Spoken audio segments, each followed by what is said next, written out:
y'all as early time as possible to look at the legal instructions so that at appropriate time we can start having some discussion about them. I know it's a little bit early on, but is anybody aware of any special instructions they're going to be seeking that are outside the standards? Judge, at this point, it's too early for us to tell. If it does come up during the pendency of the court, the case will go to court.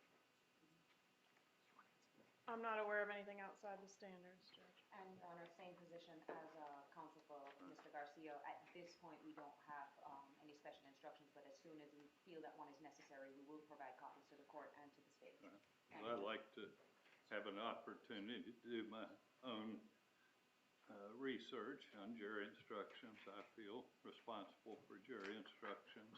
It's not just a defense or prosecution issue. That's for the court, so please give anything novel you're going to suggest to me as early as possible. Don't wait till the last minute. Just causes me inability to research them and just makes for logistical problems, so please try to do that. We do have co-defendants and multiple attorneys here. I want to establish the procedures for that. Whoever is handling that part of the case for that defendant or the state, whichever attorney is handling that part of the case should be the one making objections and making legal argument. Don't want to get into tag teaming. And when I say that part of the case, that be divided up. Opening each witness is a separate matter, closing. So basically, if whoever is doing the cross on that witness should be the one to make objections and legal argument. So I think that's to your benefit as much as mine, but it keeps things a little more orderly. We'll proceed in the way we've been proceeding, as I understand. We'll do State, Garcia, Magbanua in that order, and unless somebody has agreed to the contrary. Any issues on any of those procedures? Not for Mr. Garcia. No, sir. No, Your Honor. Okay. Do either attorneys intend to concede guilt to any criminal charges before the jury? No, Judge. No, Your Honor. Either side wish to invoke the rule of sequestration? Garcia invokes. Okay. Do you have any witnesses present, Ms. Kaplan? Yes, sir. Judge, obviously there's an exception for Mr. Newland pursuant to the court's ruling. We'd also ask for an exception in reference to the Markel family pursuant to Marcy's law. Who is that specifically? Ruth Markel, Bill Markel, and Shelley Markel, the parents and sister of the deceased. And they're going to be witnesses? They have been listed as potential witnesses. I don't anticipate them being called, but it's possible. Garcia? Well, this is a decision the government has to make. The government has the burden as to who they're going to call. And obviously, we're concerned that any potential witnesses that are privy to the actual testimony during the pendency of the case may be influenced by the testimony that they're using. So I object. Magbanua. One brief moment, Your Honor.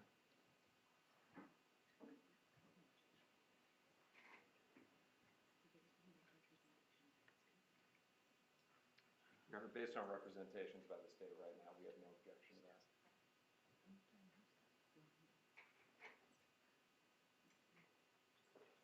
So what kind of testimony do you anticipate might be involved, Ms. Kaplan? It's possible that they'll be needed to authenticate some voices on some recorded phone calls. And that would be the extent of their testimony? Yes, sir. Mr. Garcia, how would you be prejudiced by that? Well, very simply, Judge, if they hear the government in their opening statement or throughout the pendency of the case, Everybody be seated in the courtroom, please. make a reference to the record, I'm sorry, Judge. I'm sorry, go ahead. Make a reference to the recording or who they believe the person behind the recording is, they'll clearly be influenced by that. And if the government's going to be relying on their testimony, then their testimony is going to be taken. Now, if the government calls them originally to bring out the person, to authenticate a voice on a call at the inception of their case without reference to it or without other witnesses making reference to it, then there's no prejudice, and I'm okay with it. But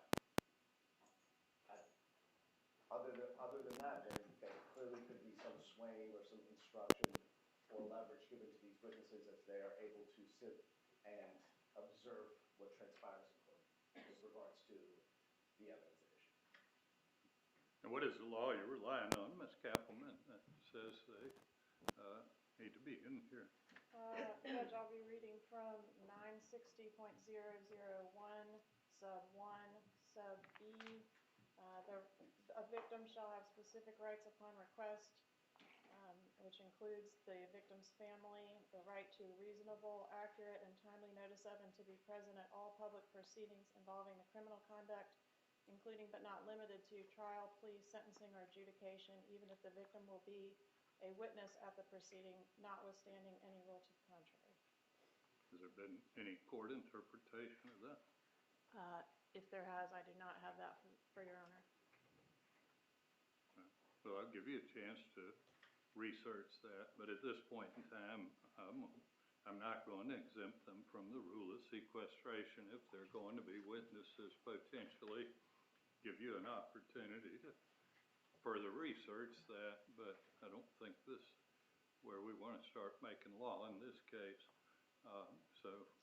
I've by written order exempted Mr. Newland from the rule of sequestration. All other potential witnesses will be subject to the rule of sequestration. You say you have some witnesses present? Yes, sir. In light of your ruling, I will release the Markel family from their subpoenas. May I inquire whether the defense has them under subpoena? Not Mr. Garcia, Judge. No, Your Honor. Okay. Do I have potential witnesses in the courtroom? Please stand up.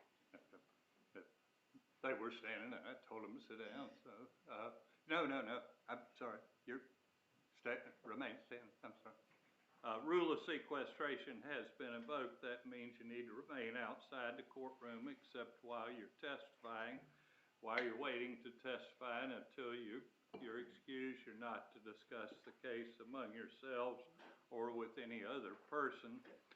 Important exception to that is you are free to talk to the attorneys for either side, just not in the presence of any other witnesses. Obviously, there are witnesses that are not present here today. It's counsel's job to make their witnesses aware of the court's ruling and advise them that they are under the rule of sequestration. The witnesses may step out.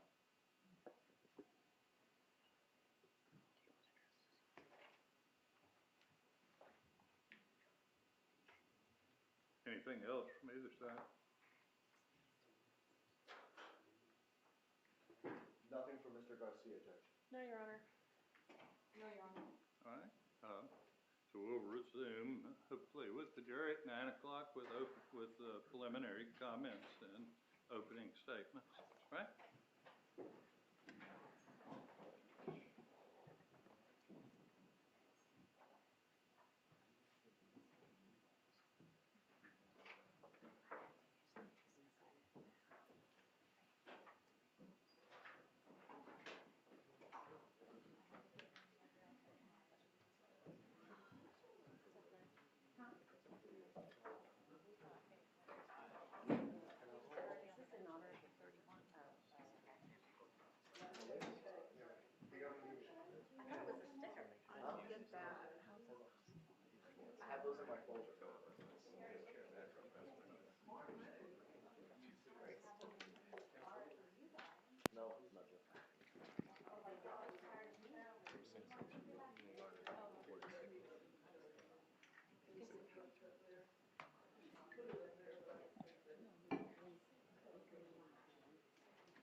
them be seated when you come in. They're standing for you.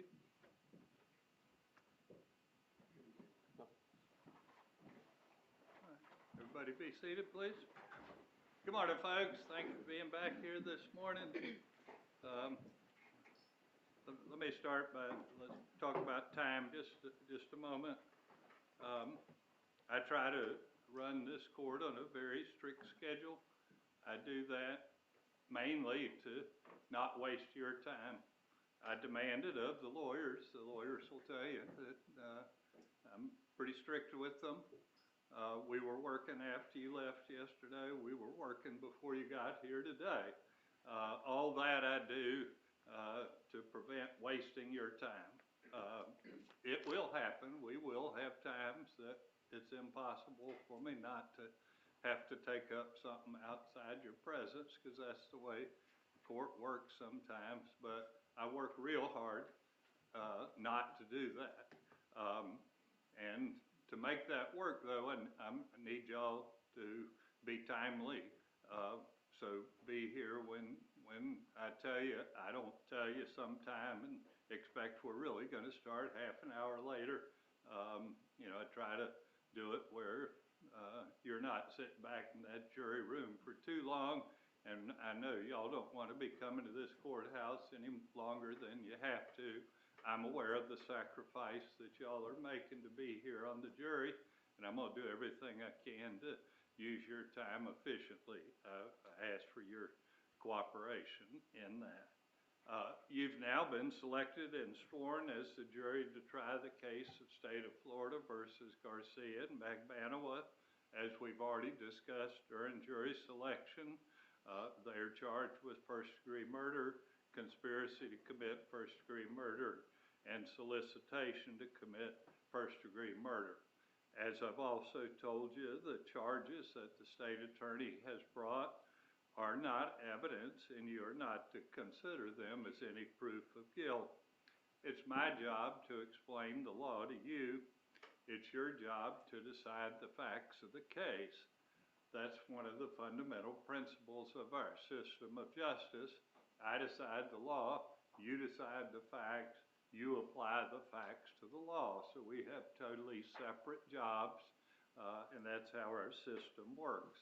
I know that all of you probably have seen trials on TV from time to time, but you probably don't see one from beginning to end, so it may be helpful if you understand the sequence of events that are about to happen. At the beginning of the trial, the next thing that will happen is the attorneys will be given an opportunity to make an opening statement. The opening statement gives the attorneys a chance to tell you what evidence they believe will be presented during the trial. What the attorneys say is not evidence, and you are not to consider it as such. Following the opening statements, witnesses will be called to testify under oath. They will be examined and cross-examined by the attorneys. Documents and other exhibits also may be produced as evidence. After the evidence has been presented, I will instruct you on the law. The attorneys will then have an opportunity to make a closing argument. Following the closing arguments by the attorneys and some concluding remarks by me, you will retire to consider your verdict. You should not form any definite or fixed opinion on the merits of the case until you have heard all the evidence, the argument of the lawyers, and the instructions on the law that I will give you. Until that time, you are not to discuss the case among yourselves. Your verdict must be based solely on the evidence or lack of evidence and the law that I will explain to you. I now instruct you not to communicate with anyone, including your fellow jurors, about this case. No communication includes no emailing, text messaging, tweeting, blogging, or any other form of communication. You cannot do any research about the case or look up any information about the case. If you become aware of any violation of these rules, you must notify the court personnel of the violation. During the course of the trial, we will take recesses. and you will be permitted to separate and go about your personal affairs. During these recesses, you must not discuss the case with anyone, nor permit anyone to say anything to you or in your presence about the case. If anyone attempts to say anything to you or in your presence about the case, tell them that you're on the jury and ask them to stop. If they persist, leave them at once and immediately report the matter to the bailiff, who will advise me. The case must be tried by you only on the evidence presented during the trial in your presence and in the presence of the defendant, the attorneys, and myself. Jurors must not conduct any investigation of their own. This includes reading newspaper, watching television, or using a computer, cell phone, the internet, any electronic device, or any other means at all to get information related to the case or the people and places involved in the case. This applies whether you're at the courthouse, at home, or anywhere else. You must not visit places mentioned in the trial or use the internet to look at maps or pictures to see any place discussed during the trial. Now, I know probably much of this sounds kind of familiar to you. If you were listening at the beginning, I gave you a very similar instruction at the beginning of the case. I don't mean to insult your intelligence, but the internet has become a big problem for the court system. I know we all get used to as soon as we have a question, we hop on the phone or computer and start looking up the answer. Obviously, we can't try a case in that way.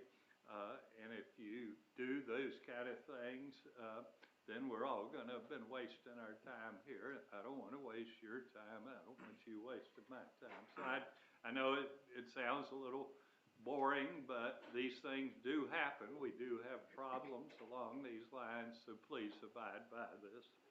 In every criminal proceeding, a defendant has the absolute right to remain silent. At no time is it the duty of a defendant to prove his or her innocence. From the exercise of a defendant's right to remain silent, a jury is not permitted to draw any inference of guilt, and the fact that a defendant did not take the witness stand must not influence your verdict in any manner whatsoever. The attorneys are trained in the rules of evidence and trial procedure, and it is their duty to make all objections they feel are proper. When an objection is made, you should not speculate on the reason why it is made. Likewise, when an objection is sustained or upheld by me, you must not speculate on what might have occurred had the objection not been sustained, nor what a witness might have said had he or she been permitted to answer.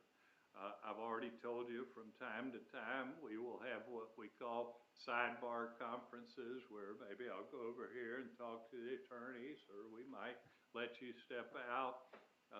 Don't think something exciting's going on. That's a natural part of every trial. But there are certain times when I have to rule on things outside your presence that should not concern you.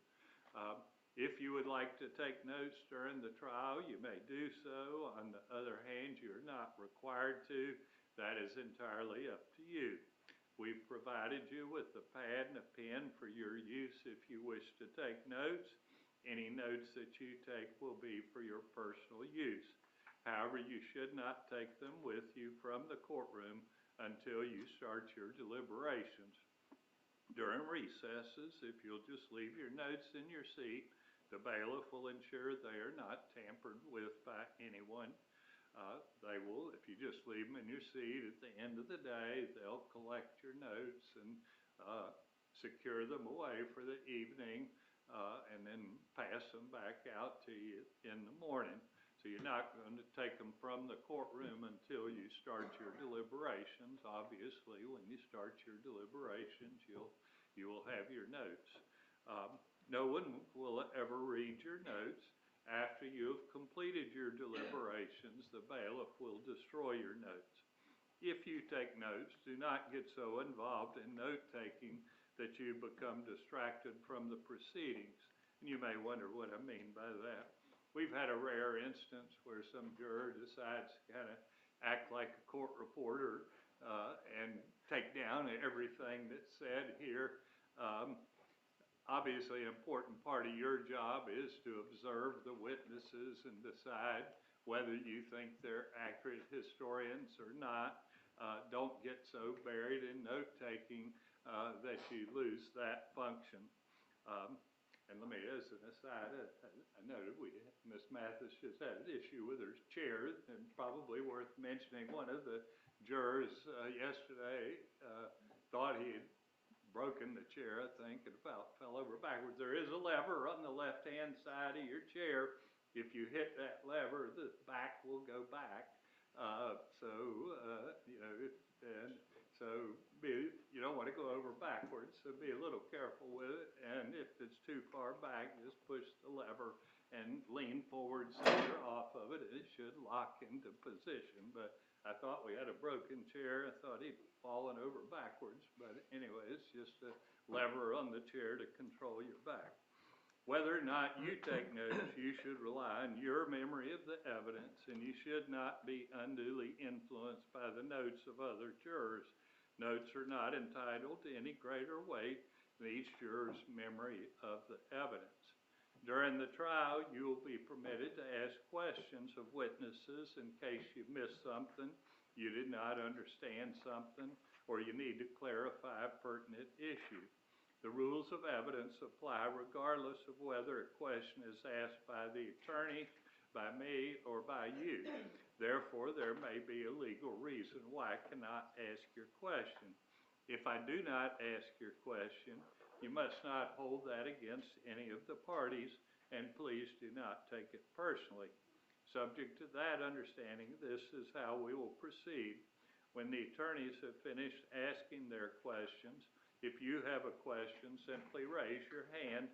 I will give you time to write your question on a clean piece of paper, and the bailiff will collect your question. I will then confer privately with the attorneys. If I determine that it is a legally appropriate question, I will ask your question, and the attorneys may ask follow-up questions. If your question is not asked, you must not discuss it with other jurors or hold it against either party. The questioning of witnesses is the primary responsibility of the attorneys. You are not obligated to ask any questions, nor encouraged to ask large numbers of questions. However, if it will help your understanding the case, you're encouraged to do so. Now remind, we don't do it in the middle of the witness. We do when the witness is concluded. All questions are in writing. We don't do any verbal questions from the jury. I have to have them in writing because I need to discuss them with the attorneys and decide that it's a legally appropriate question before the witness is asked. As I indicated, the next thing that's going to occur is the attorneys will be given an opportunity to make their opening statements. As I've also said, what the attorneys say is not evidence, and you are not to consider it as such. However, I do encourage you to give them your careful attention. The opening statements are intended to give you an understanding of the evidence that the attorneys expect to present and the issues in the case. We'll start with the state of Florida. May it please the court, counsel, members of the jury, good morning. The evidence in this case will show that at 11 a.m. on July 18th, 2014, Jim Geiger is with his wife and grandchildren at his home on Trescott Drive when he hears a noise that sounds like a gunshot. He goes to a large bay window at the front of his residence and looks outside toward his neighbor's house. And he observes what appears to be a light-colored Prius or Prius-type vehicle back quickly out of his neighbor's driveway and take off toward Benton Road. Concerned, Mr. Geiger walks out his front door and walks in the direction of his neighbor's residence. His neighbor is Dan Markel. Seeing that Mr. Markel's vehicle is running in the garage, he's thinking, well, maybe Mr. Markel's about to back out. So he kind of goes back to his house, but he kind of keeps an eye on the driveway. When Mr. Markel does not back out after a couple moments, Mr. Geiger goes over to do some further investigation. and that is when he sees a terrible sight. His neighbor, Dan Markel, behind the wheel with a terrible wound to his head. There is shattered glass everywhere. Mr. Markel is seated in the driver's seat. He's alive, he's moving, he's still groaning, but he's not able to talk, he's not responsive, and he's obviously in distress. Mr. Geiger, seeing this, runs home for his phone and calls 911. That call came in at 11:01 a.m. in broad daylight. First responders arrived to find 41-year-old Dan Markel unresponsive. He's taken to the hospital where he survives for some time, I think about 14 hours, before he is officially pronounced deceased. Dan Markel, father of 2 young boys and highly respected attorney at law and professor at the Florida State University College of Law, was shot twice in the head in his own garage in broad daylight. Who would do such a thing? Nothing seems to be missing from the crime scene. There's no sign of a forced entry or a robbery attempt. How do you begin to investigate a case like this? What clues did the killers leave behind? Well, thanks to our 911 caller, we know that the suspect vehicle is a light-colored Prius. And there's a second 911 call as well. You'll learn that Mr. Markel was on the phone at the time he was murdered, and the person that he was on the phone with heard Markel say, "Hold on a moment, there's someone in my driveway I don't recognize." Then the line went dead and the man was unable to reach Mr. Markel again, so he called 911. So we learned from that the person that murdered Mr. Markel was a stranger to him. It was someone he did not recognize. An inquiry into Dan Markel's movements that morning revealed that he dropped his 2 young sons off at daycare at about 8:50 a.m., then went to work out at Premier Gym, and then was killed shortly upon his return home from the gym. Law enforcement obtained surveillance from the gym and later surveillance from a city bus, so there are cameras mounted to city buses, and they got surveillance from the city buses along the route that they think this Prius might have traveled, along the route that they think Mr. Markel would have traveled between the gym and his residence. And they discover something ominous on this surveillance footage. A light-colored Prius, which they deduced from this surveillance was silver pine mica, that's the exact color, which appears to follow Dan Markel into the gym parking lot at 9:11 a.m. on the morning of his death. The Prius waits in the parking lot for Mr. Markel to work out, which is approximately an hour. And then the Prius follows Mr. Markel out of the parking lot at about 10:38 a.m. The Prius was also observed on a surveillance camera from the city bus, which narrows the time of Mr. Markel's death even further, because we see that Prius on a bus both before, minutes before, and then moments after the murder as well, fleeing at a high rate of speed north on Thomasville Road towards the interstate. And you will observe these surveillance videos and learn a few things from these images that were captured about our suspect vehicle. You'll learn the exact color of the Prius, silver pine mica, the approximate year of the vehicle, the fact that the vehicle had a black aftermarket side mirror attached to it, a missing tow hook cover, which is just a little round circle on the front bumper of the vehicle, and a sun-pass transponder mounted to the front of the windshield.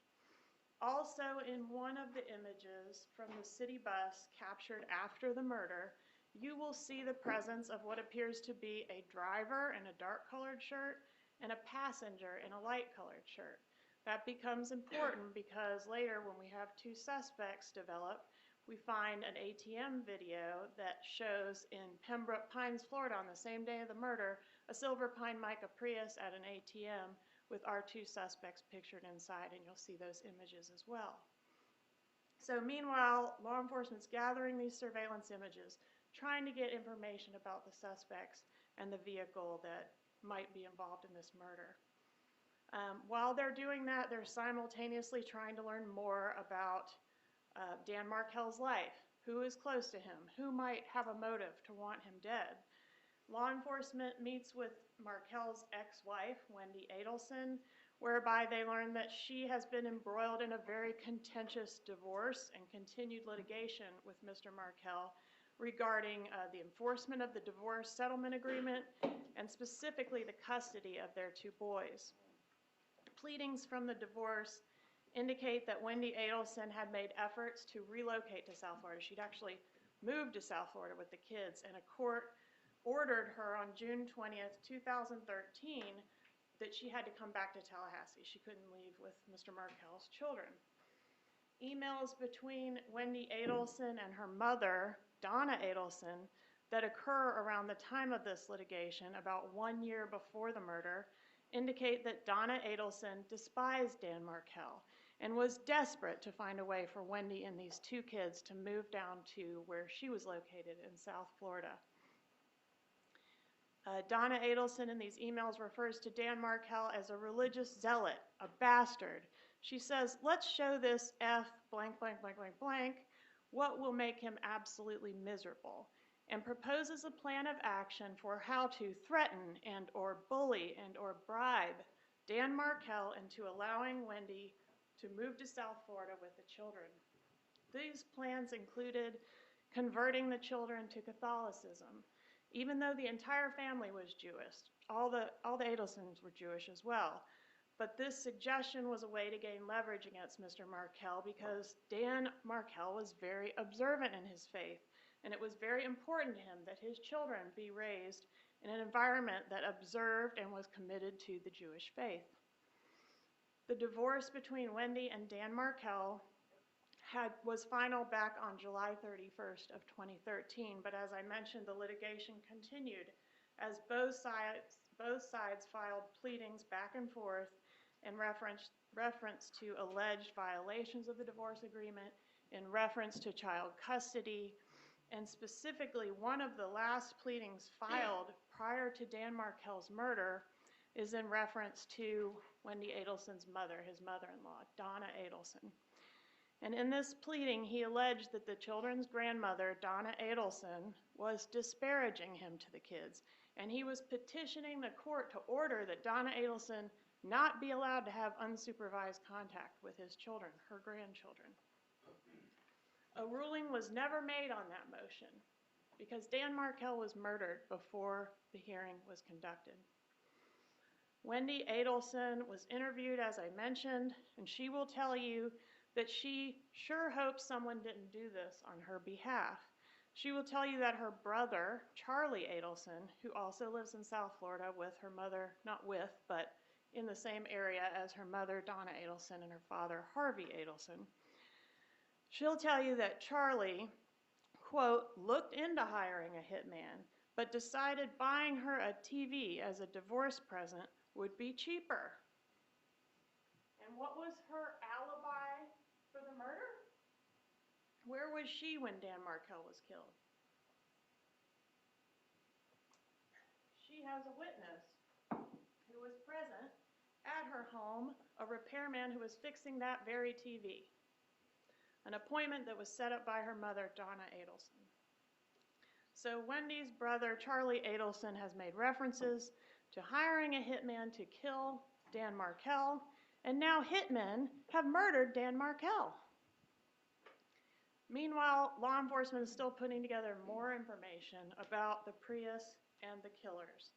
They have gotten a search warrant for all the phone numbers that interacted with the cell tower, consistent with people being in the area of Premier Gym at the time that we know they were there. So literally every cell phone that interacted with those towers during that hour period of time.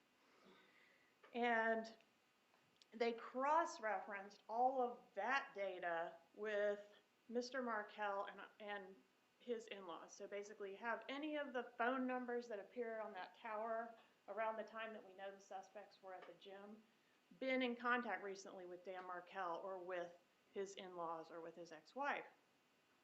The purpose of that was to try to see if there was any link there.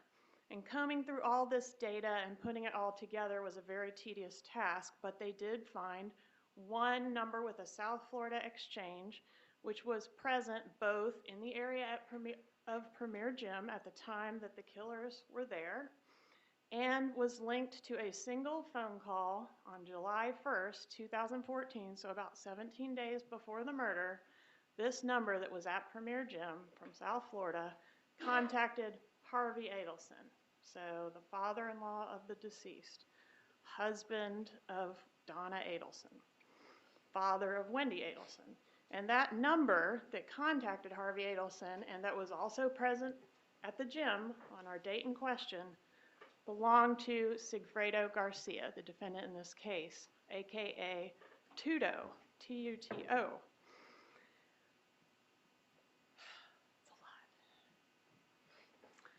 And an examination of Garcia's call logs showed a frequent contact with another number, which also was present on our, what we're calling tower dumps. So all those numbers that interacted with that cell phone tower at Premier at that time. Another number, no connection with the Adelsons that we found, but a frequent caller of Sigfredo Garcia is Luis Rivera. That phone number was also present at Premier at the time that our suspect vehicle was there. Luis Rivera's AKA is Tato. So we've got Tuto and Tato. So why would these two guys, Tuto and Tato, with no apparent ties to Tallahassee, be all the way up here from Miami, hanging around the gym at the same time that our suspect Prius was there? Possibly because they're our suspects. They're the ones inside the Prius. So now that we have these suspect phone numbers, we subpoena all the location information from the cell phone providers to show information about Rivera and Garcia's phones. Where were they during the time leading up to the homicide and after the homicide, and at the time of the homicide? And what it shows, which you'll get detailed testimony about in the form of digital evidence, is that Rivera and Garcia's phones leave Miami on July 16th, 2014. You'll see their movements up from Miami to Tallahassee. You'll see their movements around Tallahassee, including being in the area of Premier Gym. And then you'll see that both phones are consistent with having been turned off around the time that the Prius was at Premier Gym waiting for Dan Markel to come out. And both phones remain inactive until about an hour after the murder, where they pop back up, headed southbound on the interstate toward Miami. As a result of this evidence, Luis Rivera and Sigfredo Garcia were charged with first-degree murder of Dan Markel. The police work that has just taken me a few minutes to summarize took about 2 years to accomplish. By the time Rivera and Garcia were arrested for this murder, Rivera was in custody on an unrelated federal racketeering charge, which concerned Rivera's affiliation with a criminal street gang. So when we developed these suspects, Rivera's in custody on something else. Ultimately, the state made a deal with Rivera to tell the truth in exchange for a plea to second-degree murder and a 19-year prison sentence to run concurrent or at the same time as his federal sentence. Rivera will tell you that he was hired by his lifelong friend Sigfredo Garcia, who was hired by his longtime girlfriend and children's mother, Katherine Magbanua, aka Katie, to come to Tallahassee and to kill Dan Markel. Magbanua had an on-again, off-again relationship with Mr. Garcia, and during one of the off-again periods, you will learn, prior to the murder, during one of these off-again periods with Mr. Garcia, she was seeing somebody else, a wealthy dentist by the name of Charlie Adelson. Charlie Adelson had a sister in Tallahassee, Wendy Adelson, and Wendy Adelson had a problem, and her problem was named Dan Markel. And the solution to that problem was Magbanua, Rivera, and Garcia. Garcia told Rivera that Katherine Magbanua had gotten them a job, and it was a big one. It was going to pay a lot of money. The job was in Tallahassee. Rivera and Garcia made, you'll learn, not one, but 2 trips to Tallahassee. The first trip was about 6 weeks prior to Markel's death, and it was intended to be a murder trip. but it ended up being more of a scouting trip. The murder did not occur. Garcia told Rivera on the way to Tallahassee on that first trip that they were coming up here to do a murder. Garcia showed Mr. Rivera a photograph of who they were coming to kill. He had a piece of paper with a picture of Dan Markel on it and some typed words underneath. He indicated to Rivera that they needed to kill this guy so that his wife could get their kids, and that they were going to be paid $100,000 for the job, with Rivera's cut being $35,000. Rivera bought a gun off the street, and Garcia rented a car for this June trip. Rivera asked Garcia, and this is the first trip, Rivera asked Garcia who knew that he was going along, who knew he was involved. And Garcia assured him that only Katie knew, Katherine Magbanua. On the way, Garcia showed Rivera the piece of paper, and Rivera also overheard several phone calls between Garcia and Magbanua during this first trip, which included Magbanua instructing Garcia about what they needed to do, including things like, make sure you do everything right. Don't do anything stupid. When you are done, call me. Garcia and Rivera got a hotel room here in Tallahassee on this first trip. They did some scouting around the Markel residence, but couldn't get the job done, and ultimately headed back to Miami. 6 weeks later, the two returned to Tallahassee in the green Prius rented by Luis Rivera in Miami, Florida. They brought the same gun that was present on the first trip, the one that Luis Rivera bought off the street, and that ultimately becomes the murder weapon. On this trip, they spend 2 nights in Tallahassee, again scouting around the Markel residence, attempting to follow Mr. Markel, and you'll hear, Katherine Magbanua previously instructed them not to do anything stupid. And her reasoning for that will be evidenced by some of the activity that they get up to when they're here. For example, Garcia accidentally shot a hole in the floorboard on the passenger side of the Prius with the murder weapon prior to the murder, which resulted in them severing the gas line and rendering the vehicle inoperable. Then they had to get a ride to the store to buy some supplies to fix the thing and fix the thing on the side of the road. So you'll hear a little bit about that. Then, the night before the murder, Rivera will tell you that he took a picture of an owl and posted it on Instagram, which, as y'all may know, indicates where you are when you post something. And he'll tell you that Katherine Magbanua immediately called Garcia to tell Rivera how stupid he was and to take the picture down because nobody could know where he was. Again, Rivera overhears conversation during the second trip between Garcia and Magbanua. Katherine Magbanua indicates that they have to get this job done because the professor is planning to leave town in the near future.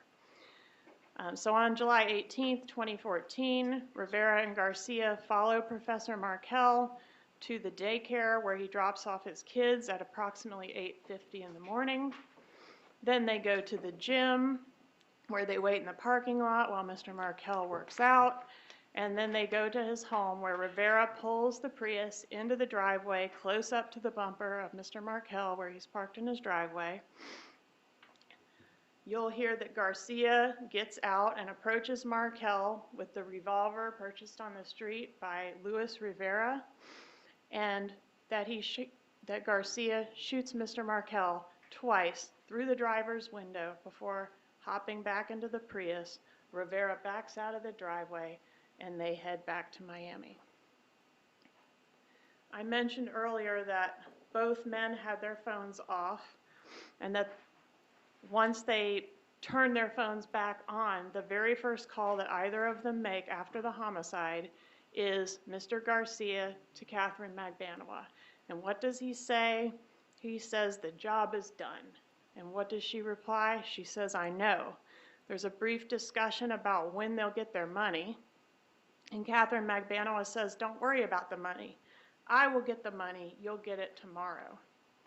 Then the next day, Rivera was at the barber shop when he talked to Katherine Magbanua.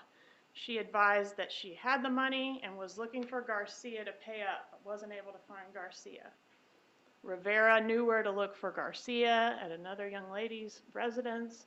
Rivera successfully rounds up Garcia and they all meet at Rivera's house where Rivera gets his payment. So Rivera, Garcia, and Magbanua are all present.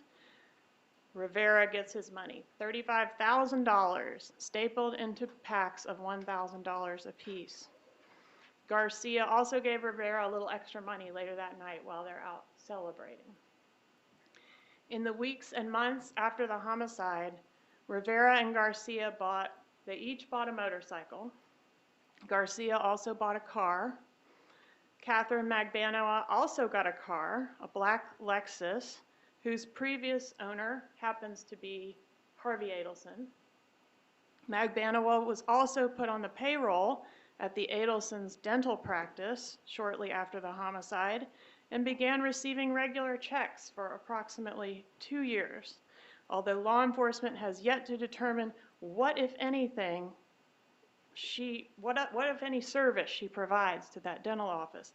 And the folks that work there don't seem to know either. She got a breast augmentation surgery shortly after the homicide. She had trips paid for by Charlie Adelson after the homicide that didn't even include him. And she deposited large amounts of cash into her bank account around the time of the murder, sometimes multiple deposits at different banks in the same day. So in an effort to ferret out who are all of the members of this conspiracy, and to prove how information flowed, how was the conspiracy structured, we, on April 19th, 2016, so almost 2 years after the murder, law enforcement conducts an undercover operation. They got court authorization to go up on a wire, what's called a wire, on Katherine Magbanua's phone, and also Charlie Adelson's phone, which means they could listen in real time to what was being said on these phones. That's, despite some popular belief, not something the government normally can do without special authorization. In this case, that authorization was put in place, and law enforcement was prepared to listen to both Katherine Magbanua's calls and Charlie Adelson's calls. They then sent an undercover agent posing as someone who basically was on behalf of Rivera to walk up to Donna Adelson on the street and basically try to extort money out of her. This undercover officer handed Donna Adelson a piece of paper. And on the paper is a story about the death of Dan Markel. It includes a photograph of Dan Markel, and written on the page is a phone number and the amount $5,000. And the undercover agent, I'm summarizing, tells Donna Adelson, basically, my buddy Rivera, he didn't say the word Rivera, but my buddy's sitting in jail, and you're out here taking care of Katie and Tudo. So basically, he's asking for $5,000 for Rivera to even things out. So now law enforcement starts listening to the calls. Like, we do this little thing, it's 2 years after the murder, we do this undercover operation to try to generate some chatter and see who will say what to whom. And you'll get an opportunity to hear some of those phone calls that result from this undercover operation. That phone number, the undercover agent's phone number that's written on that piece of paper that's handed to Donna Adelson, you're going to see that it travels from Donna to Charlie to Katie and then to Sigfredo. You will hear and see evidence of these calls, and you can make of them what you will. But in conclusion, I believe that you will be convinced beyond a reasonable doubt that the state is not pulling a fast one on you, but rather that Katherine Magbanua was hired to solicit Garcia, who in turn solicited Rivera to come to Tallahassee and to execute Mr. Markel in cold blood. At the conclusion of the evidence, I will ask you to return a verdict of guilty as charged for both defendants. Thank you. Mr. Sankanen?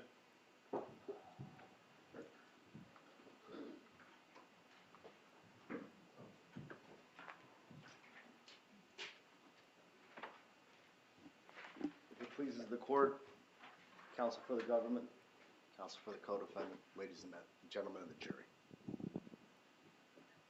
7 years. 7 years in Florida State Prison.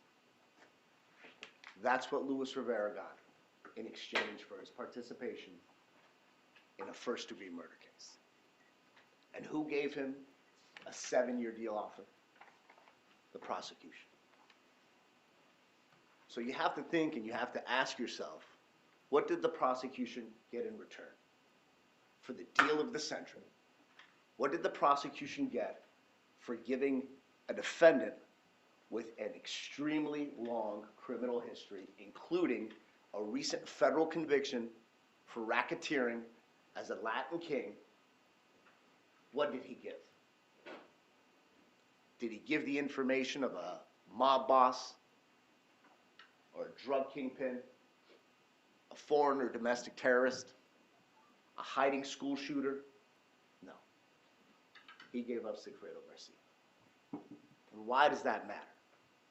Why does what he gave up matter? Why does Luis Rivera's information in this case matter? Because as it's clear from the government's opening statement, their focus in this case is on the Adelsons. Donna Adelson, Charlie Adelson, Wendy Adelson. That's who their real targets are. And so what do? They go after the low-hanging fruit. They go to Luis Rivera, who was charged with first-degree murder and subject to the death penalty. And they tell him, we're going to cut you a deal where you only have to serve 7 more years. 7. So what does he do? He sits with his lawyer, Chuck Collins. You're gonna see a tape. You're gonna see an interview that the government's gonna play, where law enforcement officers are sitting at a table with Luis Rivera and his attorney, Chuck Collins. And it's gonna be considered his initial statement, okay? And they're gonna ask him things back and forth, and you'll see that Luis Rivera gives a statement that in essence becomes the prosecution's parrot. He says pretty much everything that coincides with their strategy, with their theory of the case. What they don't tell you and what they don't show you is that before the video camera turns on, law enforcement is in one room, Luis Rivera and Chuck Collins are in another. And the detectives go not to Luis Rivera, but to Chuck Collins to exchange questions, to prepare Luis Rivera for when the lights turn on, to make sure that your story fits, that your story is in unison with what the government wants you to say. They don't show you that, but you're going to hear about it because the testimony is what it is. And the testimony is that the government spoon-fed Luis Rivera as to what his testimony has to be. Now, why does that matter? Well, let's talk about some of the things that the government said in their opening and what they believe that the evidence is going to show.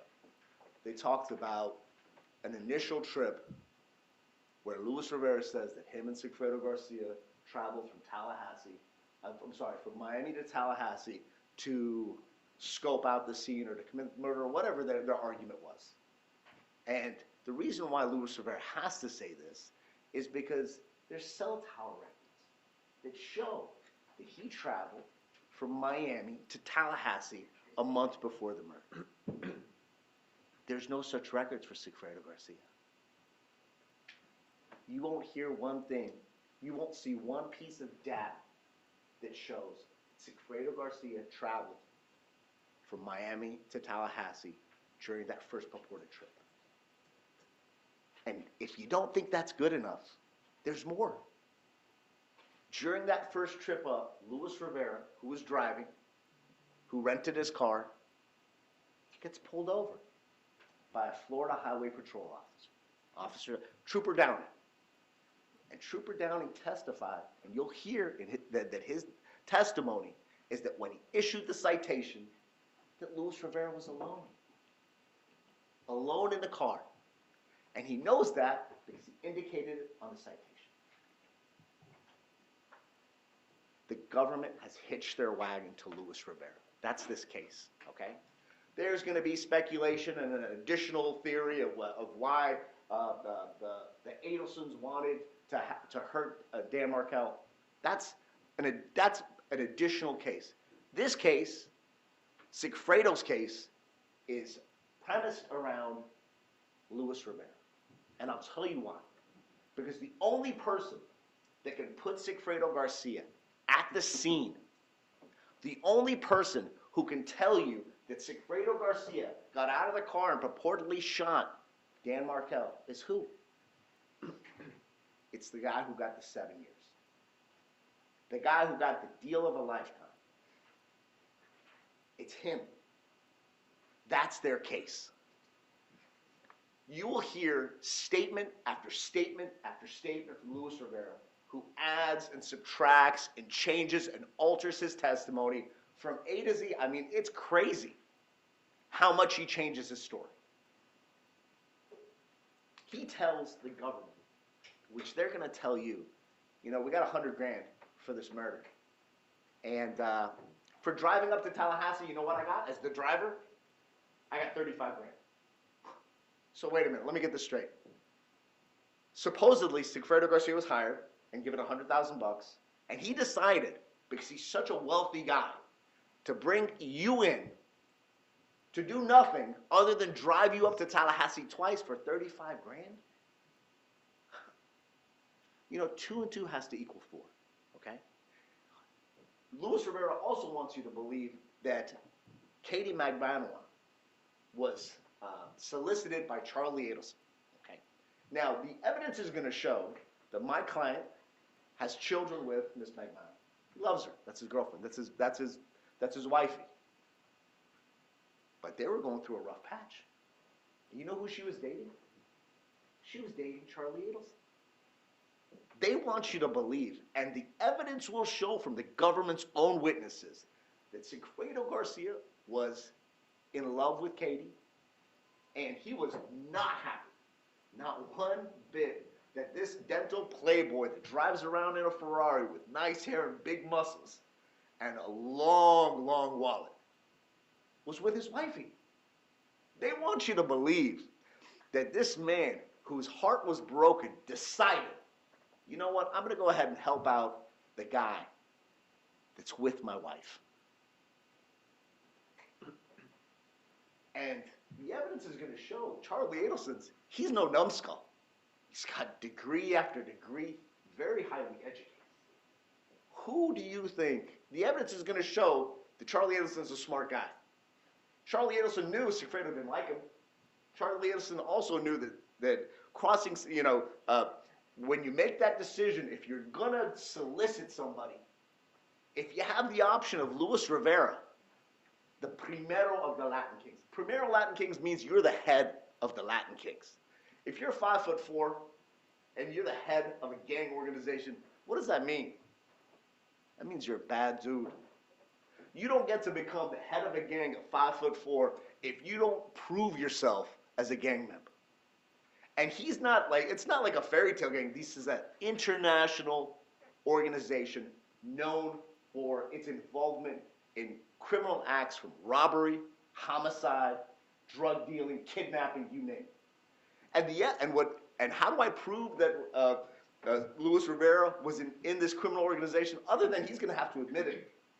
He was serving a federal sentence for racketeering for 12 years by the United States Department of Justice. And on that indictment, you will see that he had a network of Latin Kings throughout the state of Florida. From Key West up to the Panhandle, they're Latin Kings. And as the primero, which means a leader of the Latin Kings, he had access to other Latin Kings.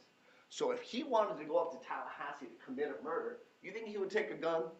No, because he's a convicted felon. He'd be riding dirty. That means he'd be riding with a gun. No, what does he do? Picks up the phone, and he calls one of his brothers up north. That makes sense. That's what the head of a criminal organization would do. This is not a street-level thug. This is the primero of the Latin Kings. And so, Luis Rivera, a known drug dealer, a known supplier of, I mean, he is a pharmacy, from soup to nuts, from steroids to cocaine. He supplies it. And it's our position that he has a relationship with Charlie Adelson. It's our position that he was the drug supplier for Charlie Adelson. And Charlie Adelson made a decision to instill and to solicit this murder for hire from Luis Rivera. And do you think Luis Rivera, I mean, he took the $100 grand, but do you think he's going to tell his buddy Sigfredo, hey, I'm going to help out the guy that's sleeping with your wife? The Latin Kings have a code of silence. He'll tell you about it. It's known. The Latin Kings are an organization that they're known to keep their mouths shut. It is in their Bible. There's been specials on HBO about it. And so Charlie Adelson, who's an educated man, instills the services of a known gang leader, not Sigfredo Garcia. But who's going to tell you otherwise? Well, let's see. The guy looking at the death penalty that the government offered him 7 years. You're going to hear discrepancy after discrepancy. You're going to hear problematic evidence with Luis Rivera about Sigfredo Garcia's involvement. And you're going to hear over and over and over that Luis Rivera's story fits the government's theory. Because the target at the end of this case is not these two. When Luis Rivera started cooperating in October of 2016, the government, as well as everybody else, believed that they would be the next to crumble to get to the Adelsons. That's what everybody thought. But yet, here we are. They've maintained their innocence, and we're here in trial. We ask you guys to keep an open mind, okay? We ask you guys to evaluate the evidence. The government said in an opening statement that there is a picture of the Prius that shows two people in it. Don't listen to them. Make your own decision. Our position is that Sigfredo Garcia and Luis Rivera were up in Tallahassee. We will admit to that. But they were there for one of many drug deals that they were involved in because Luis Rivera is a drug dealer.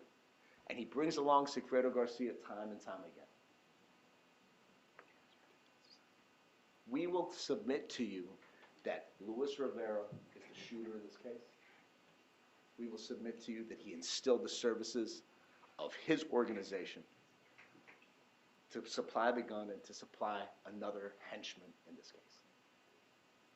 And remember, the only person that can put my client in that car, the only person that puts the gun in my client's purported hand, the only person that says Sigfredo Garcia went and killed Dan Markel is who? It's Luis Rivera.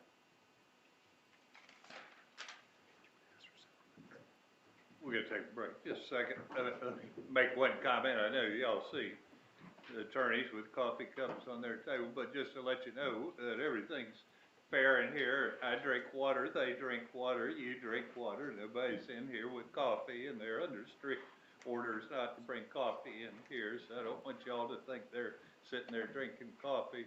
I have a water-only rule just because we have so many people coming and going, and we don't have much assistance cleaning up. We get coffee all over. We got a big mess. So anyway, we'll take 10 minutes, let you step out with the bailiff. Either side need anything? All right, we'll take 10 minutes. Just leave your notes where they are.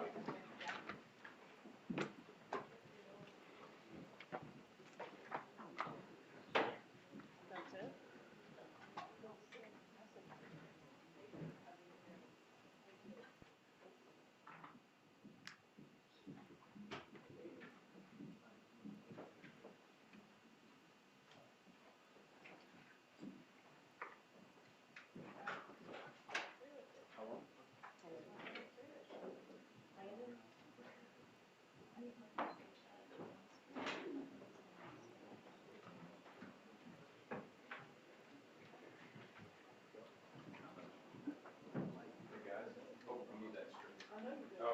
Making it so the bailiff can pick houses and stuff. Can you turn it on for a second so I can see? How low do you need that before we're trying to figure out? Close that out. Of course, they're gonna get quiet.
gang violence. This is, because again, I wasn't there, but a police officer testified, he said that he was lost on the case that was closed out with a federal case with some factual proffer in the indictment.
established during the opening statements as irrelevant, improper character evidence, and argumentative. And Ms. What? Your Honor, the photograph that we will be using of Luis Rivera is actually the picture that the state is going to be using on one of their own demonstratives. So it's evidence that I received from them. And then the text messages from the iCloud are evidence that the state turned over to us, which are statements of my client that are going to be, we intend on introducing in our case in chief. So it's the evidence we expect to present to the court. If we fail to present it later on, the state can address that in closing argument. I'm going to sustain the state's objection at this point, and we ought to make one, and I'm not making any ruling on what ultimately, whether they'll come in or not, but we do, you've made several comments through the course of several hearings that your client said it, therefore it's admissible. That rule actually just works one way, that statements can be offered against your client. That does not necessarily mean you can introduce statements by your client. Those are hearsay, and there's not an exception, so there certainly is a different legal standard, but I'll sustain the objection at this point in time. Seventh jury, please.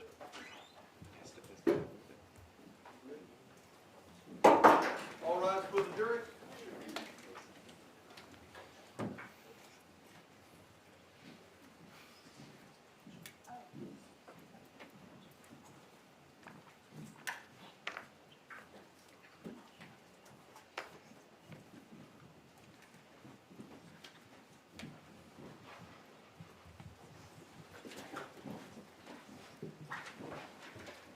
Everybody be seated, please. Ms. Kawat. Thank you.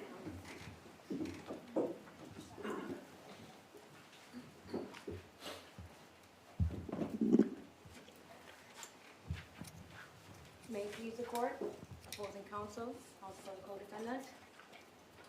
Prosecutorial desperation. That is the only reason why Katherine Magbanua is sitting before you today, charged with a crime that she had absolutely nothing to do with. The prosecution's relentless obsession with arresting the Adelson family has led to this day, this moment, in this courtroom, where an innocent person is being accused of a crime that she did not commit. But one thing is 100% certain, members of the jury.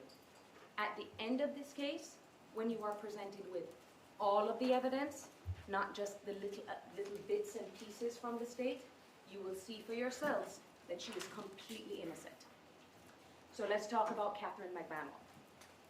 Katherine Magbanua is a young woman who grew up over 400 miles away from Tallahassee at the other end of the state of Florida in Miami. You are going to learn many things about Katherine over the next few days, one of which is that she is a hardworking woman who loves her children and just wants to provide a good life for them, her son Ethan and her daughter Katie. She is also a very strong woman. She's one of the strongest women I have come to know. But her major downfall is her taste in men. And at the end of this case, you are going to see that the only thing she is guilty of is having horrible taste in men. So let's start with Sigfredo Garcia, because you have to know and understand what was really going on between Katherine Magbanua and Sigfredo Garcia's relationship to understand and make sense of what really happened all the way back in 2014. Katherine started dating Sigfredo Garcia when they were just teenagers. Then, when Katie went off to college, she became pregnant with her son, Ethan. And even though it's a difficult task going to school and being a mother, she worked really hard, and she graduated with her bachelor's degree in health administration. Now, the prosecution's own witnesses are going to tell you, and Ms. Kappelman actually said it in her opening statement, that Katherine and Sigfredo were constantly breaking up and getting back together. Because even though Katherine seemed to have her head on straight and that she was focused, Sigfredo just could not get it together. If it wasn't the drinking, if it wasn't the cocaine, it was the other women. And Katie had it. Sigfredo would keep messing up over the course of those 10 years, and she would always take him back because he is the father of her children. But in 2013, that all changed. She was done with Sigfredo. 10 years of the back and forth. She had had it. So the relationship was over. She kicked him out of her apartment. She didn't want to have anything to do with him. But even though they're broken up, Sigfredo is the father of her children. That is why they were keeping in constant communication. She didn't cut Sigfredo out of her children's life. Now, a few months later, after their breakup, she was working at a dental office called Sophie Dental on South Beach in Miami. And in walks Charlie Adelson and walks into her life. The second man that she has horrible taste for. Because you are going to learn that Charlie Adelson, they will describe him somewhat of a playboy. At the time, he was 37 years old, single, dentist, good income, no kids. The state is going to try and make it seem like he is a millionaire or a billionaire, but it wasn't like that. He was all about fun, though. And Katherine, she knew this. Charlie is not one to be shy about what he wants out of life, which is not to settle down.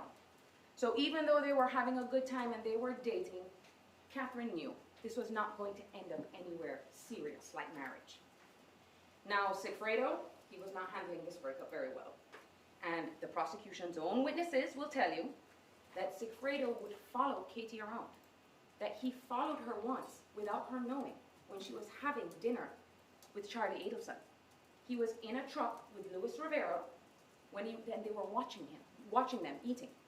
And he actually threatened to run them over with his truck. That is where Sigfredo's head was at. Sigfredo, the evidence will show you, knew about Charlie, and the evidence will show you that Charlie knew about Sigfredo. And Charlie knew how badly Sigfredo wanted Katie back. He knew that the one driving force that was driving Sigfredo was trying to get Katie back. Now, the state got up here, and what their whole theory boils down to is they say that the Adelsons are behind this, but the only link that makes sense is that it had to have gone through Katherine Magbanua to get to these two individuals. But members of the jury, Ms. Kappelman said it to you directly in our opening statement. They have a phone call between Sigfredo Garcia directly to Harvey Adelson. So there's evidence of that communication. They don't want to highlight it because if they can show that there is evidence between Luis Rivera and Sigfredo Garcia directly to Charlie, then their entire theory of Katie's involvement makes absolutely no sense. But you know what, members of the jury? Let's just use a little bit of common sense. Now, all of this that's going on with Sigfredo, you know, the stalking and all of this, this is taking place a few months before July 18th, 2014. And make no mistake about it, that day was a tragic day. 2 boys lost their father, and a family lost their son. And if there is one thing that the state and I can agree on, is that July 18th, 2014 was a horrible, horrific, unjustifiable tragedy. And although nothing can bring Dan Markel back to his family and to his friends, we do all want the same thing in this case: justice for a senseless loss of life. But one thing needs to be clear, and it needs to be made clear from the very beginning. Justice does not come from convicting an innocent person for a crime that they did not commit. That is actually the opposite of what justice stands for.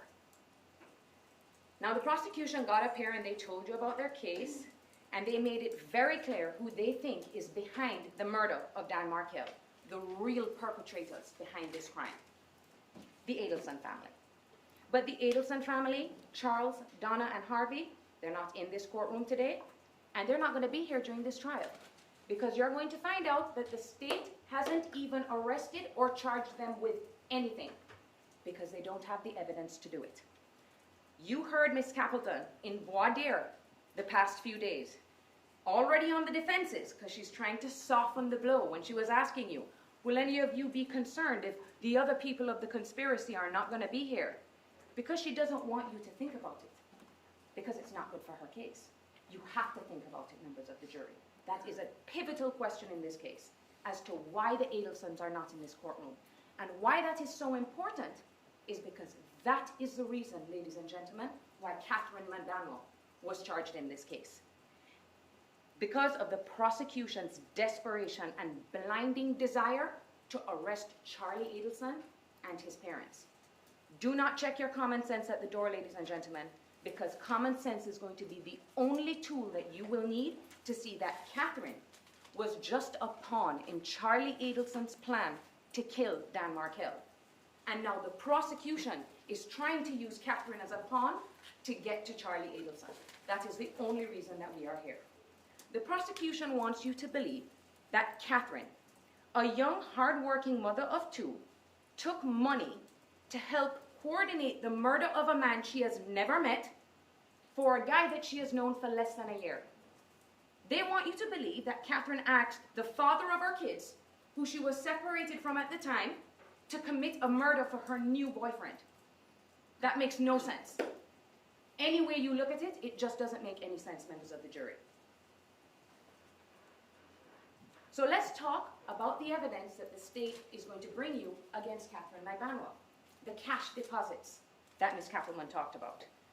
The prosecution is going to present you with a witness who analyzed Katherine's bank records between the year of 2013 and the beginning of 2016.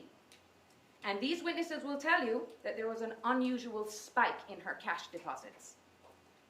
Mind you, they only looked at an 18-month period to make this analysis. So let's talk about what the state did not tell you. And I sat back at my desk and I was listening to their opening statement. And I said, let me see to myself if they're going to give the members of the jury the whole story. And they didn't. From 2013 until 2015, Katie was working several jobs.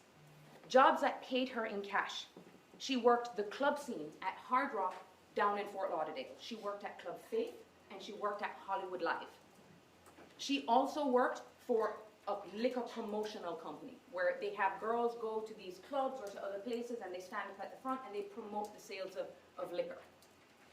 And it was a great job. It's a great job to have in Miami because you make a lot of cash. When you work in these clubs and you're working bottle service, these VIP, she was in the VIP section. They pay her in cash. Now, members of the jury, this is not a surprise that I am just dropping on the state attorney right now. This is not coming out of nowhere. The FBI, the Tallahassee Police Department, and the prosecution knew about this. Witness Yindra Velasquez Mascaro, who was Katherine's best friend and worked with her at these clubs, were interviewed by the FBI and the Tallahassee Police Department over 3 years ago. And she told them this, and they just ignored it. And you want to know how I know that they're going to want you to ignore it? Number one, they didn't mention it in their opening statement. They just left that little piece out. But they're going to present you with summaries of her cash deposits. And their witness will tell you that all that consideration of her getting paid cash from other jobs, that's not in there. They don't want it in there because they don't want you to see it, because it doesn't fit with their case. But even without that evidence, let's just take that evidence out.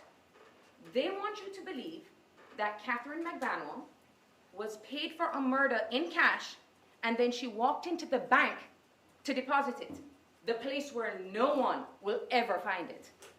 That she decided to walk into a bank with video cameras and a record, and that was the plan to hide the money in the bank. Now what the evidence is going to show you is that there's no evidence of withdrawals from the Adelsons' accounts, none of them, and there's no evidence of cash deposits into Sigfredo Garcia and Luis Rivera's account. And why is that? Remember what Ms. Kappelman said yesterday in voir dire? Criminals don't leave their DNA and fingerprints. Remember when she said that? They want you to believe that Katherine is a part of this elaborate scheme, but she is the only one that is leaving a trace of cash deposits into her bank. That just makes no sense. The next thing the prosecutors want you to believe that's evidence, and Ms. Kappelman mentioned it, is a car, a Lexus. Now, she didn't go into the details about this Lexus. Just Lexus, because it sounds like an expensive car, right? It was a 2001 Lexus that had over 150,000 miles on it. The car that kept breaking down, because you will hear on those recordings, kept breaking down, and that she had to fix with her own money. This is payment for a homicide. But we'll go a step further. I thought the state was going to introduce this evidence to you, but once again, she doesn't mention it. Miss Magbanua actually filed paperwork transferring the title from Harvey Adelson to her, and then filed it with the DMV, so that there is a direct paper trail between her and the Adelsons. If you're involved in a homicide, why would you do that? Why would you put your name on with the person that you're co-conspiring with? It makes no sense. All these things that she is doing out in the open is evidence of her innocence, that she did not know. The next thing that they want to talk to you about, the breast implants. They're actually going to get here and argue to you that she received the breast implants in the October following the homicide, and that is somehow payment for murder. But they're going to ask you to speculate, members of the jury, because they went so far as to obtain her medical records from the doctor. And do you know what it showed? That she paid for it herself. That's what it showed, members of the jury. But they're going to ask you to believe that somehow links her to this homicide. Next, the paychecks from the Adelson Institute beginning in September of 2014. The prosecution wants you to believe that the Adelson family, in an attempt to secretly pay Katherine Magbanua for her participation in this scheme, they decided to put her on their payroll and file taxes on her behalf. That is a way to secretly pay someone if they're involved in this homicide. Now, Katie did work for Charlie. All of their own witnesses are going to tell you that Charlie was her boss. All the witnesses that knew Katie will say they referred to Charlie as her boss. And just because she didn't go to the Adelson Institute from Monday to Friday at these certain times is what their argument is going to be, they're going to argue that he didn't work. But members of the jury, they have Charlie's iCloud account. They have all of his text messages. They have all of the information from his phone. Mind you, he's never been arrested, but they have his entire iCloud account. Let's see if the state attorney's office is going to show you all of the text messages between these supposed co-conspirators. Because I guarantee you, if there is something in there that is evidence of this homicide, they'll show it to you. But if they don't, ask yourselves why. Now let's go on to the wiretaps.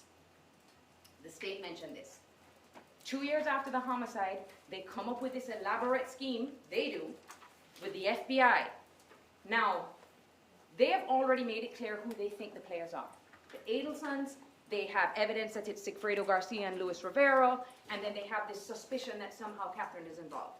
So they're going to do this elaborate plan where this man is going to walk up to Donna Adelson and hand her this note, and that this guy is going to say Katherine's name, says Katie's name to Donna Adelson. Now, what's more important, members of the jury, is all you are going to have, there are hundreds and hundreds of recordings. But you have to understand how these recordings come about. You're not going to get to hear every single phone call that was made on Katherine's phone and on Charlie's phone. So first, they only tapped Katherine's phone and Charlie's phone. They didn't tap Donna's phone. They didn't tap Harvey's phone. They didn't tap Wendy's phone. They didn't tap Sigfredo Garcia's phone. Only Katie and only Charlie. Next, they will explain to you that how these, what they call T3 calls, how they come to be, is it goes through the filter of the FBI. What that means is all these members of the police department are listening to their phone calls. They determine what they think is relevant and important. If they don't think it's important, they turn off the recording. So you're not going to get to hear everything. It's like I told you, members of the jury, bits and pieces. What they think is important. So when they make an argument, oh, this sounds funny, you are not going to have any context to any of these phone calls. But one thing is clear. They have hundreds and hundreds of recordings, and even with that, they still could not arrest Katherine Magbanua, because even they will tell you they didn't have enough evidence. It was nothing but speculation. This is where the prosecutorial desperation is just growing and growing. Okay, they've got all this stuff with the cash and this, but they themselves know bless you, that all of that has an innocent explanation. So that's not enough. They want the thing that is direct, that can get them to put handcuffs on Katie. And they're not willing to listen to anything else that shows that she did not know. So this is what's important, members of the jury. In 2016, the prosecution arrests Luis Rivera and Sigfredo Garcia. At the same time that they're monitoring Katherine's phone, you're going to hear her recordings where she says, I don't know what's going on. I have no idea what this is all about. Let's see if they play those phone calls for you, okay? Because Katherine doesn't know that her phone is being recorded or monitored. But they're going to say, you know what, that was all a ruse. Then the prosecution decides to release to the media the warrants in this case, which basically details Objection, improper argumentative. Overruled. which details their case from beginning to end.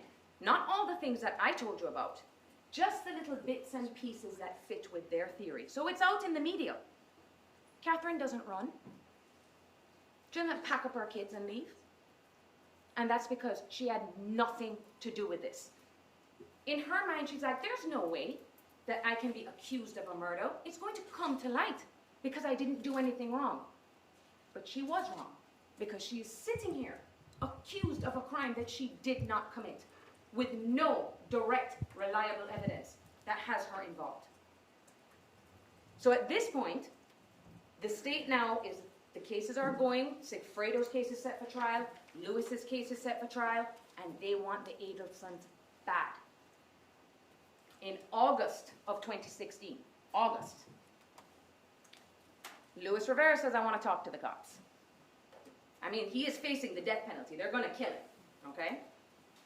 And they had set up this meeting, and I need you to pay attention to how this meeting was set up.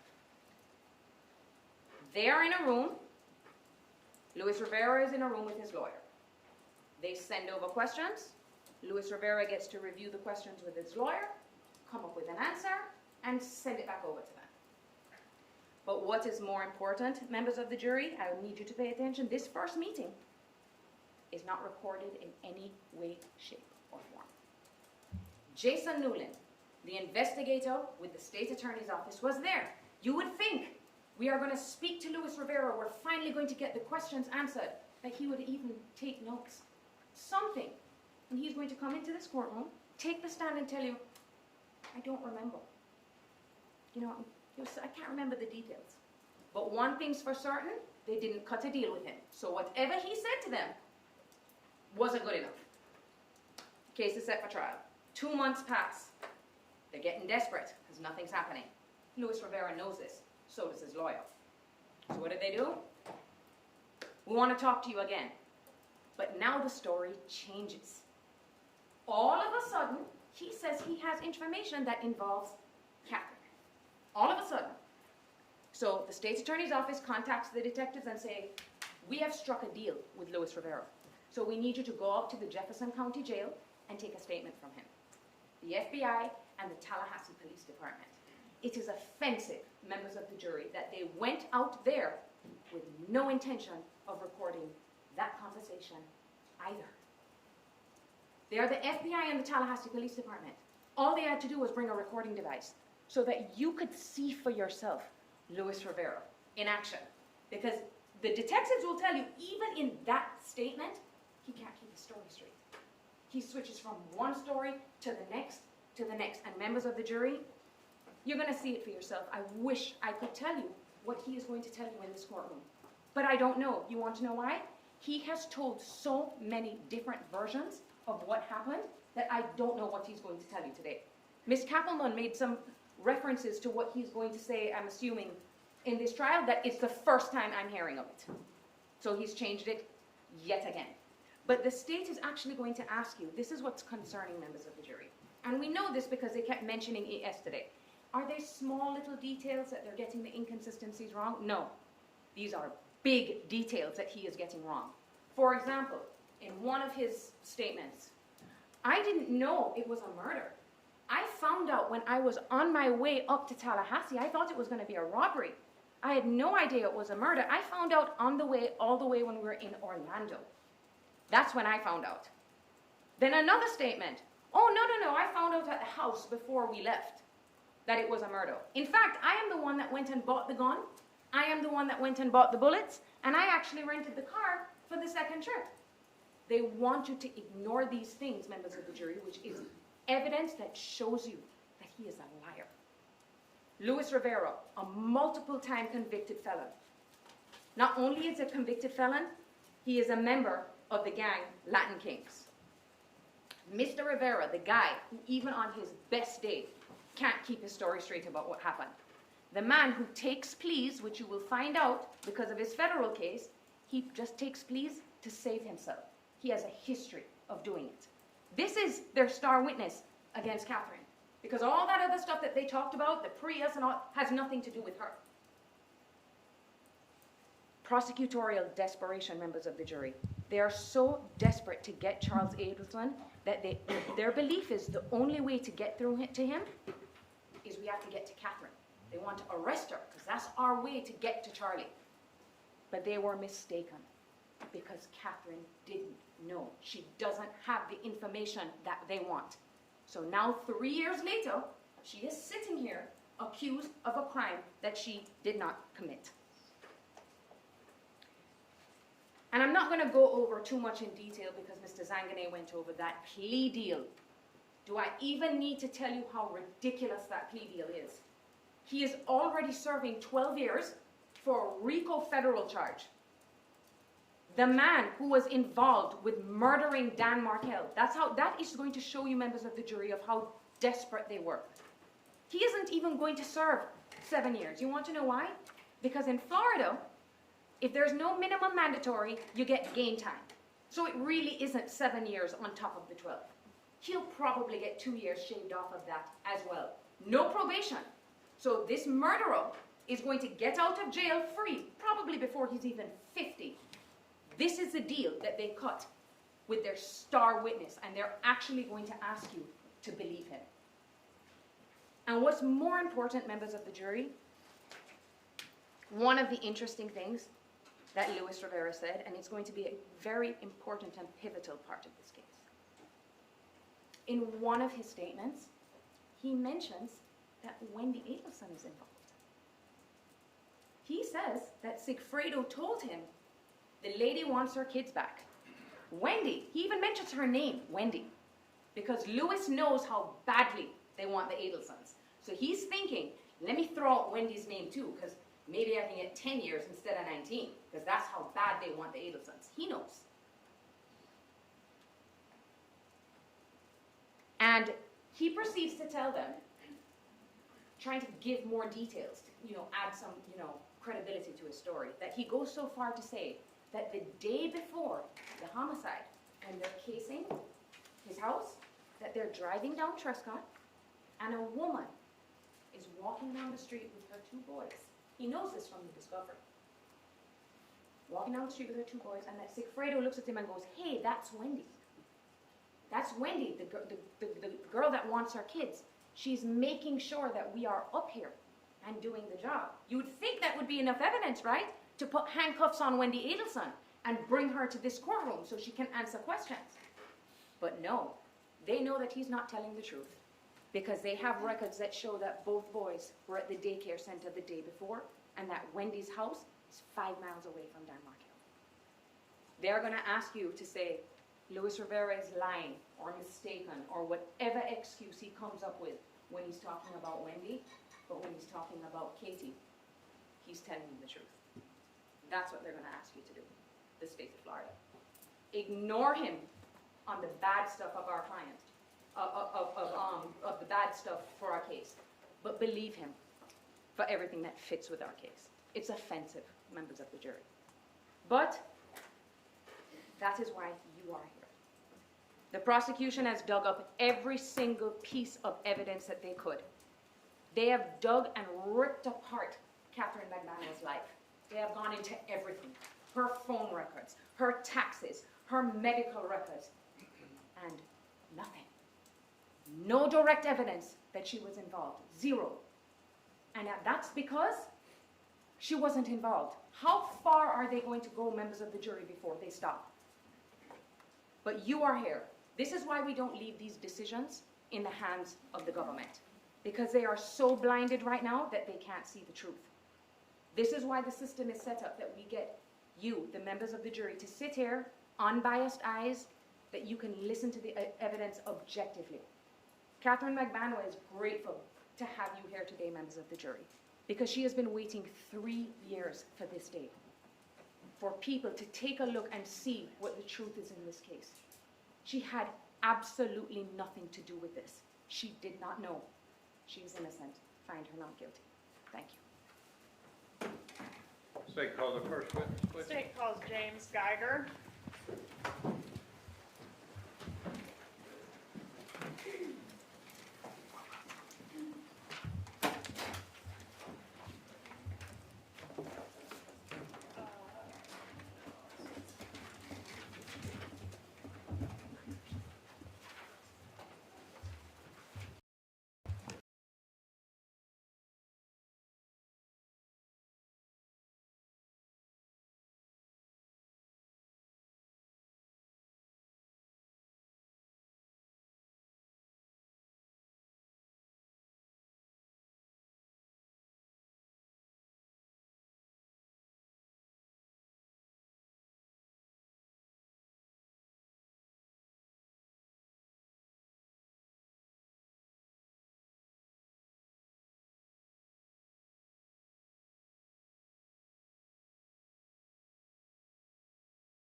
I admit State's Exhibit 157. Permission to publish? Absolutely, Judge. But you've made your objection, you don't need to make it twice, is that clear? Yes, Judge. Sir, may I publish? You mind?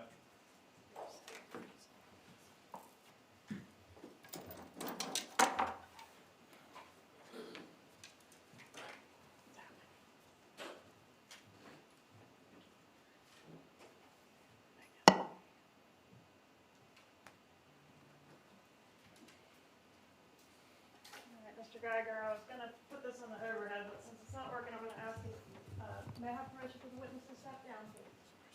Yes, and if y'all need to reposition. Sir, if you'll come step down. You can just stand on this side of it now. Just stand up there. Yes, Judge. Don't worry about if you're in front of the camera, that can be looked by. All right, so if I'm coming southbound on Thomasville Road, would one way to get to your residence be to turn onto this road here, Armistead, and then climb to Trescott? Correct. And then would another way to get to your residence be to come on down here to Benton and take a left there and come the opposite direction down Trescott? That's correct. You may resume your seat, thank you.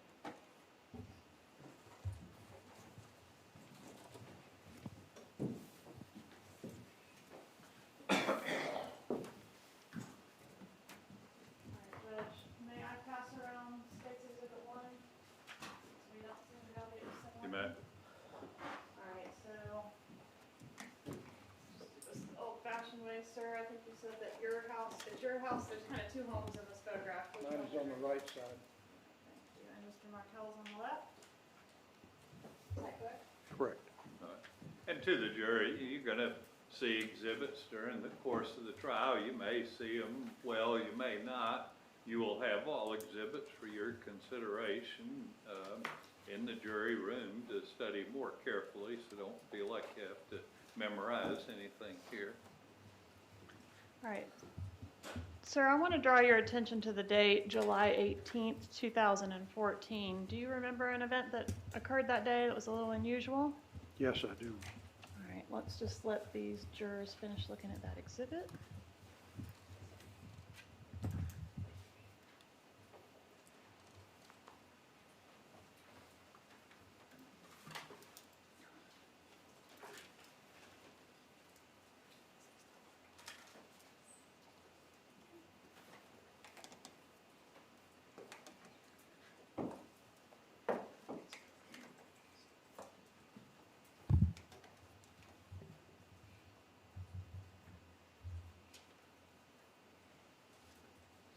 All right, if you would, sir, just tell us what initially got your attention that day, July Just put it on 18th, the 2014. My wife and I were working on a laptop computer in our living room, which faces out to Trescott Drive. And it was just about this time on a Friday morning, which was the 18th, and we both heard a loud bang.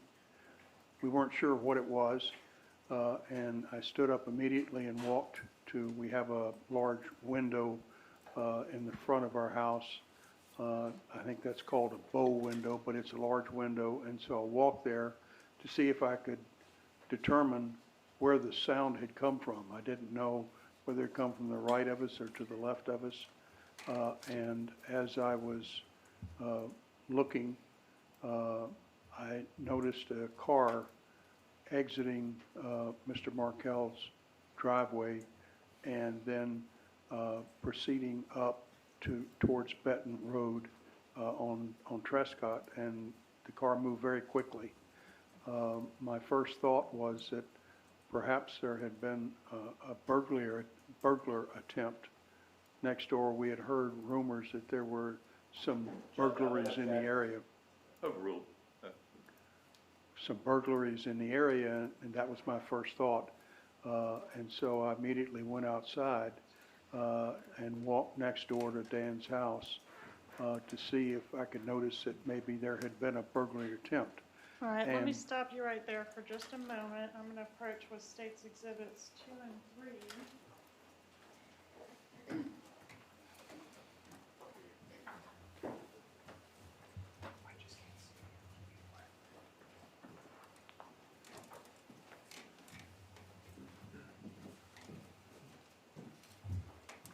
So do you recognize States Exhibits 2 and 3? Yes. How do you recognize these exhibits? Well, these were taken from inside my house on that, later that day. All right, are these fair and accurate images of the view you would have had of Mr. Markel's driveway? Yes. Judge, at this time, I'd ask to introduce States 2 and 3. Any objection? No objection from Garcia, Judge. No objection, Your Honor. They'll be admitted. May I publish? You may.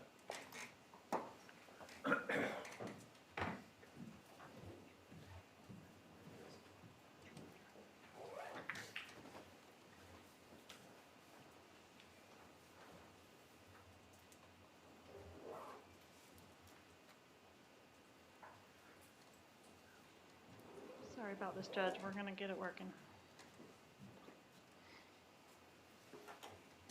Everybody knows I have not touched it. Yeah, this is more like how things normally go.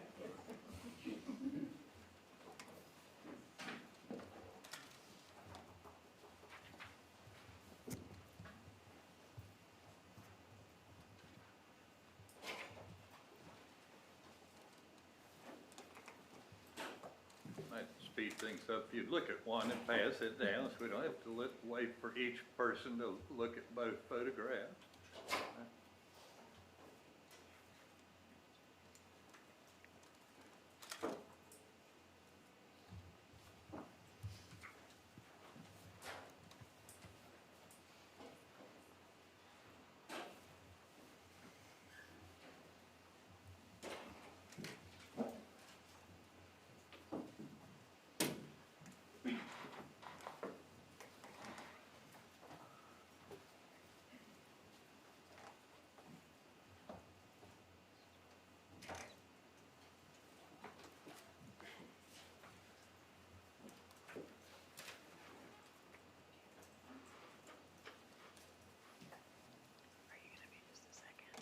Should I go move on? Okay. All right, we're going to move on while they're working on the technology. So you hear this bang, you look out there and see this vehicle. What can you tell us about the vehicle as far as a description? It looked to me like a Prius. I couldn't be certain that it was a Prius, but it certainly looked like a Prius. It was light colored. I thought perhaps silver, maybe even white. All right, and what about the occupants of the vehicle? Did you observe them at all? I couldn't see in the window. I didn't notice anything. It was just, it happened very quickly. All right, and were you able to get the tag number of the vehicle? No. All right, so we got your attention enough to go out there and look around a little bit. What did you see when you went out there the first time?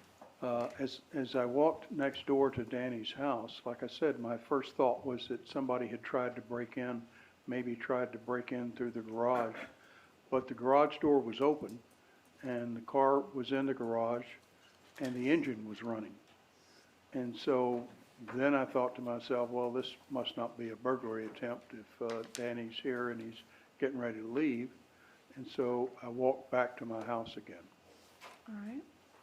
Did you continue to keep an eye on what was going on over there? Yeah, I stood in the front of the house in my window looking out, and I don't know why, but I just stood there for a few minutes waiting for him to leave. And the car never left. And I said to my wife, I think something seems odd.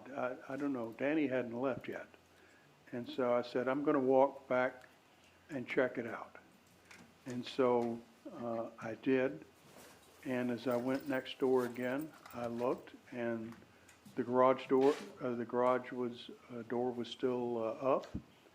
The car was still in the garage. The engine was still running. And I thought, well, I guess maybe he's on his cell phone talking, but it just didn't feel right. And I thought, well, I'll walk on into the garage and I'll ask him if everything is okay. So I did, and as I approached the driver's side of the car, I noticed that there was glass right in front of the door, and I immediately looked in at the car at the driver's side through the window, and it had been smashed in, what appeared to be smashed in, and I was startled then to see Dan inside, and his head was bloody, and I immediately said, "Danny, what's happened?" And there was no response, and I yelled out again, "Danny, Danny, what's happened?" And again, there was no response except that his head was slowly moving from left to right, back and forth. And so my immediate thought then was we had to get medical help there as quickly as possible. And I reached in my pocket for my cell phone to call 911, and my cell phone wasn't there. I had left it in the house on the couch where I'd been originally sitting. So I ran back to my house and grabbed the phone. I came out and started to dial 911. I think my first attempt, I put an extra digit in, 9111 or something like that, but I could see that it wasn't the right one, so I then immediately dialed 911 and to try to get emergency help there as quick as possible. All right, thank you. I'm going to approach with some additional exhibits, which I've numbered as 5, 6, 7, and also number 4.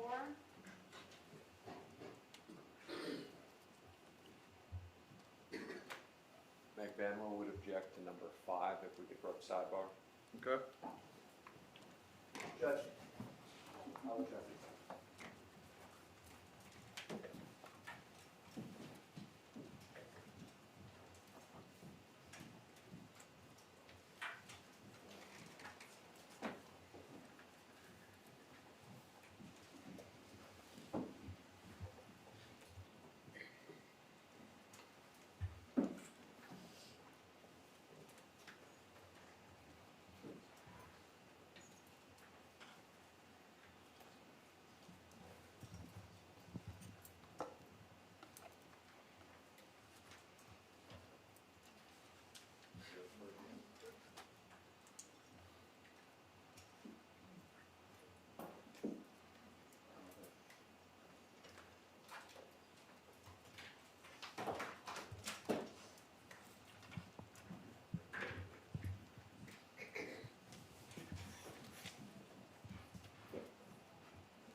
Yes, it's Dan Markel. Is that a fair and accurate photograph of your neighbor, Mr. Markel? Yes, This is the man who you observed bleeding in his vehicle on July 18th, Yes. 2014? May I introduce and publish States 5, Your Honor? Any objections, states 5 None for Mr. Garcia. No objection. be admitted.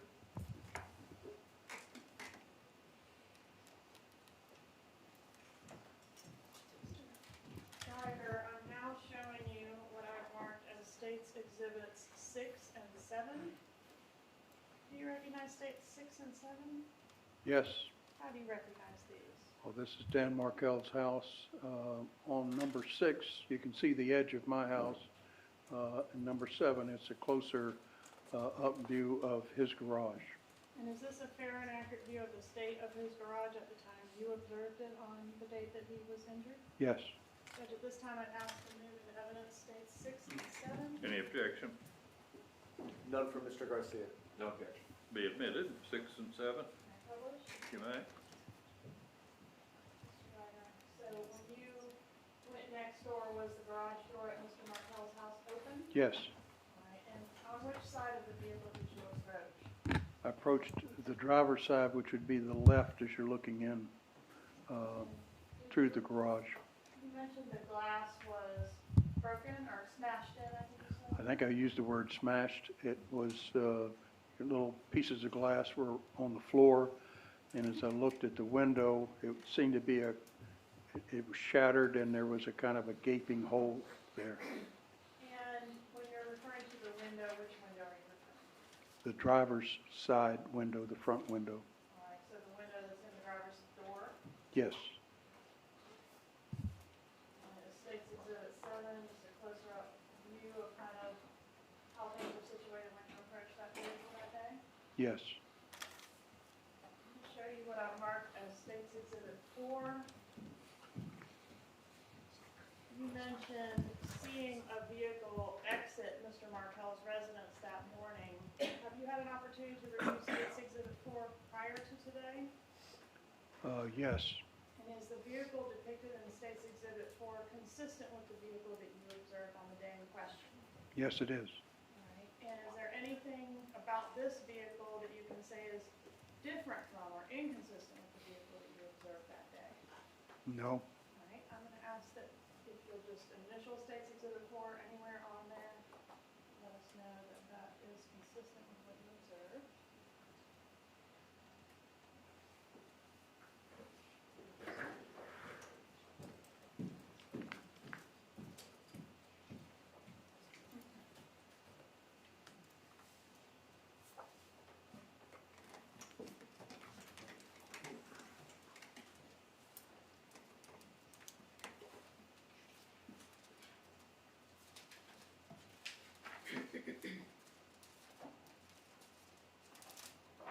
Were you able to tell anything about the injury? You mentioned that he was obviously injured, but were you able to tell anything about what part of him was injured? well, it was his head, and there was a lot of blood. And other than that, he was not responsive, as I said, other than his head rolled back and forth. And when I called to him, he didn't respond. All right. And was the driver's door to his vehicle open or closed? It was closed. And was his vehicle running or not, if you know? It was running, yes. And did you touch the car or Mr. Markel at all? I didn't do either one. Did you move anything in the garage or do anything to move the car? No, I did not. No further questions. Garcia? Thank you, Judge.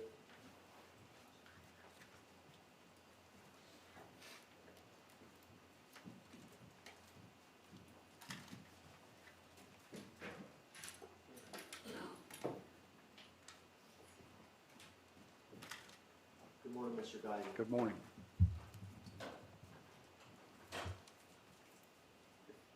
Ms. Katherine, if I may. Oh.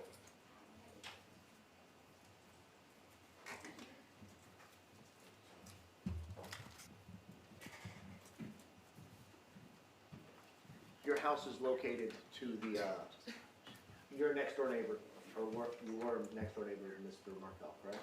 That's correct. And you're on the same side of the street as Mr. Markel? That's correct.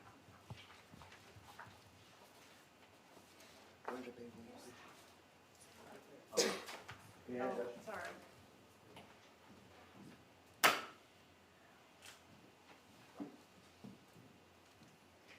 Mr. Geiger, in Government's Exhibit 3, this photograph, do I need to come closer, sir, or can you recognize? No, I can see it, yeah. This photograph depicts one of your windows looking out into what appears to be Mr. Markel's driveway, is that correct? Correct. And after you heard what a loud sound, you were able to look outside your window and see a vehicle moving down Mr. Markel's driveway, is that correct? It was backing out. Was it backing out at a high rate of speed? Seemed to be, yes. When you walked over to Mr. Markel's driveway, did there appear to be any tire or screech marks that you saw? I didn't look. Did you hear? Are you talking to the witness or the jury, Mr. Sanganak? I'm Why sorry. don't you look at us, please, sir? No worries, Judge, I Thank you, apologize. sir. Did you hear any screeching tires? No.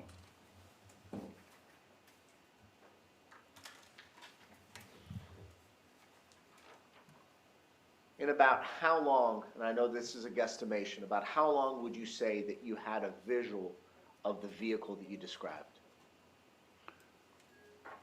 I would say probably 10 to 15 seconds. 10 probably be closer.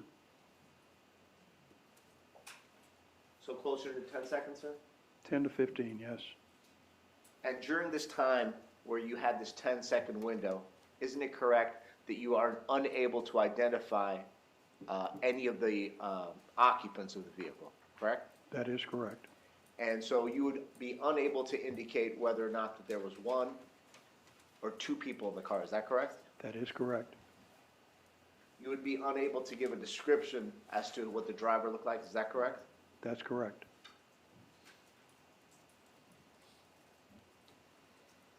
On your second trip to the Mr. Markel's garage, when you did approach the vehicle and you saw Mr. Markel, did you walk up to the driver's side door? Yes, I did. At any time, to your knowledge, did you step on any of the glass that was next to the driver's side door? I think I must have, yes. No further questions.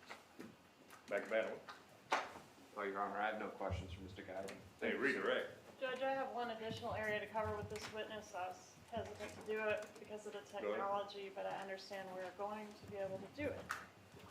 So I'm going to approach and show Mr. Geiger State's Exhibit 123. Judge, I would, if this is redirect, if the government, We'll give you cross on it. thank you.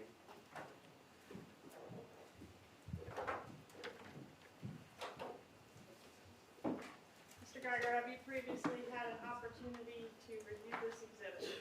Yes, I have. How do you know this is the same exhibit that you previously reviewed?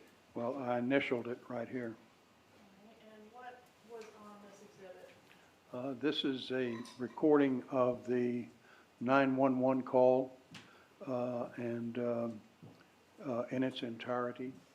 All right, and was this call made by you? Is this your voice on the call? Yes, it is. And is it a fair and accurate recording of the call that you made that day?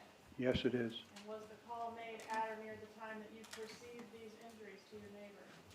Yes, it was, within a couple of minutes of my discovering him in the car when I was then able to make the 911 call. And is it fair to say that you were still under the stress of the event of observing that site when you made the call? Well, yes, of course. Judge, at this time, I'd ask to move into evidence State's Exhibit 123. Objection. No objection, Your Honor. No objection from the Be admitted. May I publish? You may. We'll see.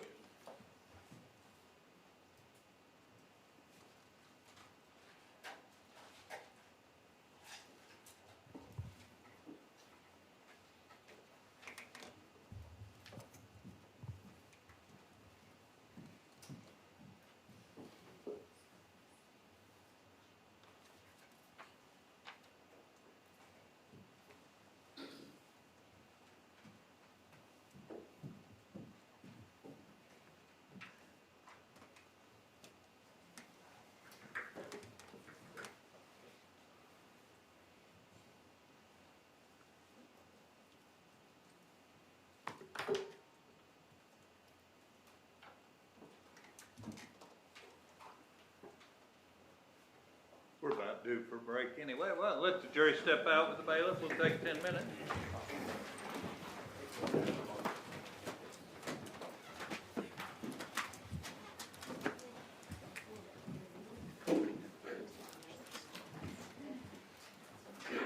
Obviously, you guys can talk to it.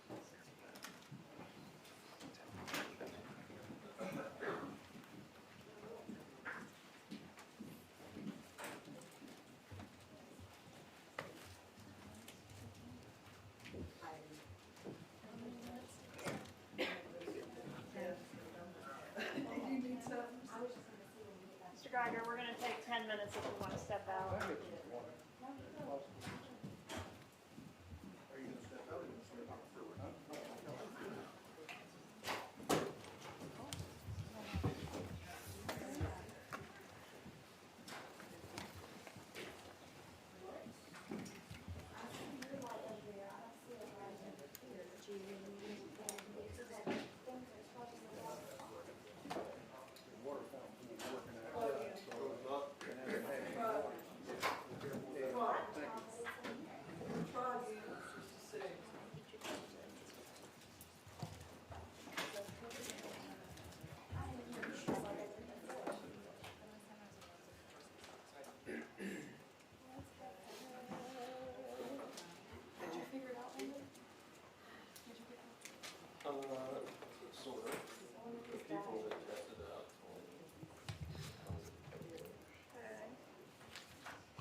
Yes. Somebody object to that?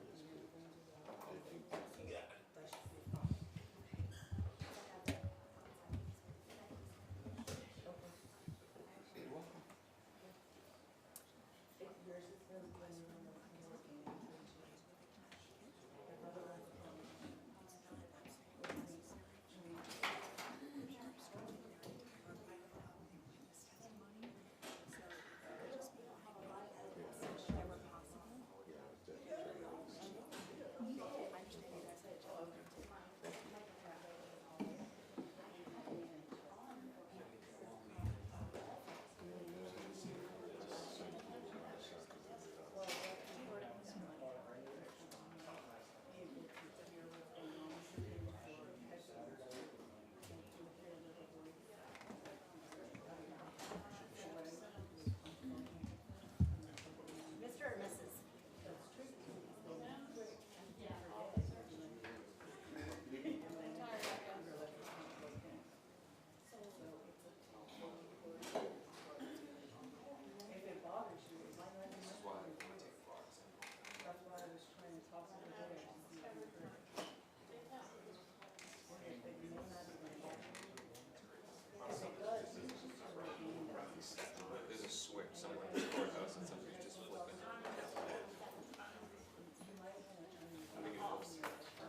2122 Trescott Drive. Can you repeat that for verification? All right, just back it up. We're ready.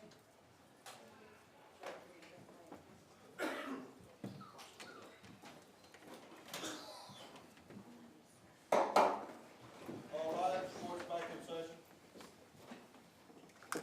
Secretary.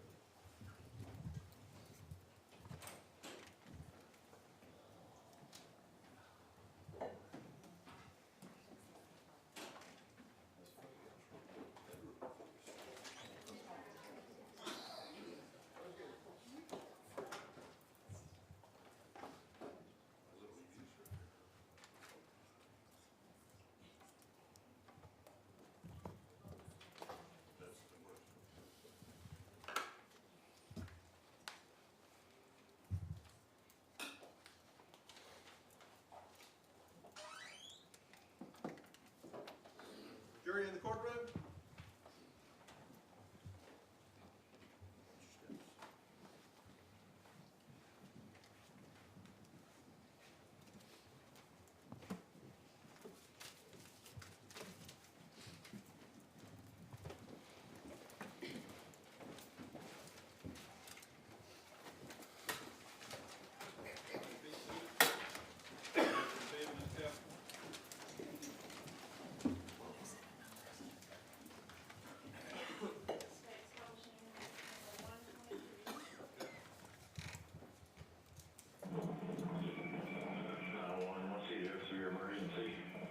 It's right next door to my house, which is 2122 Trescott Drive. Can you repeat that for verification? 2122 Trescott Drive, with T. Okay, and the phone number you're calling from? I'm calling from 850-212-4623. Okay, tell me exactly what happened. We heard a loud bang and a car pulled away from next door. I came over and looked in, the garage door was up, and I thought the gentleman was backing out, and I went back to my house, but he never backed out, and I came back over, and his driver's side window is shattered, and he's battered and can't answer. He's inside. I don't know if somebody tried to shoot him or if he shot himself or what, I don't know. And it was at this location, correct? Right next door. I gave you mine. I don't know his address. It's next door. Okay.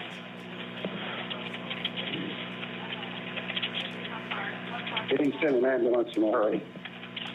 An EMT. He's still alive. He's moving. Okay. What's going on with him? I don't know. The driver's side window is all bashed in. He's inside. The car is running, and he's got blood all over his head. He's not responding to me.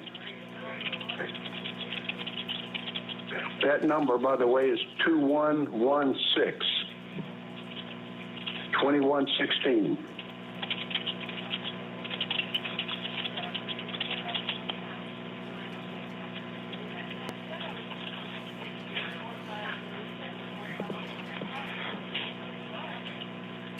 What's your name, sir?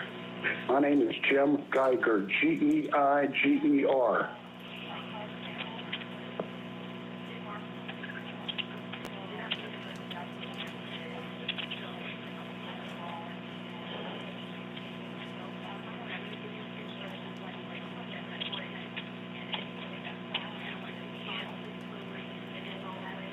I think you need to hurry. Yeah, I'm going to get him on the way to you. I just want to ask you a few questions, okay? Go ahead, but send them as you're asking. Yes, sir. They're already on the way, okay? Are you with him now? I'm standing right outside the garage door. Can you tell me how old he is? I don't know. He looks like maybe 35 or 40. It could be our neighbor. I can't tell. It could be the man who owns the house. And it's 2116 Trescott? That's right. Is it Trescott Drayton? Drive. Just Trescott Drive? Trescott Drive.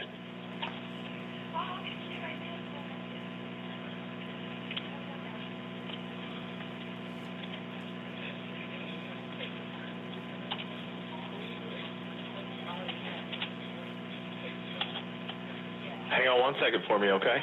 Okay. I'm changing the location. It's just Trescott Drive, not Trescott Street.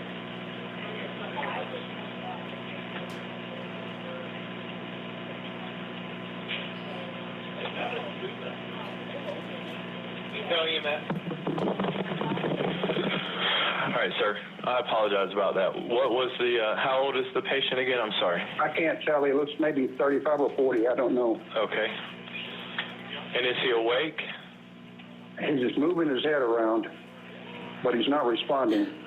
I've called his name, asked what's going on, or not call his name, but ask him what's happening. He's not responding to that, but his head's kind of rolling around. Okay. Is he conscious? Well, I can't tell. Okay. Is he breathing? I can't tell that. I'm assuming he's breathing if he's moving his head around.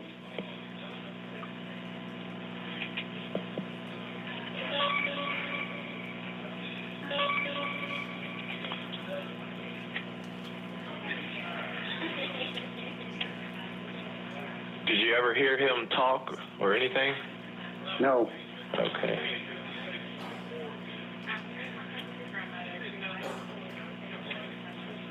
You said he's sitting in the car, right? Correct, in the driver's seat. The car's running. Is he in the... Okay, where exactly is he? In the driver's seat? You know, In the driver's seat. Is he in the garage or... In the garage. Okay.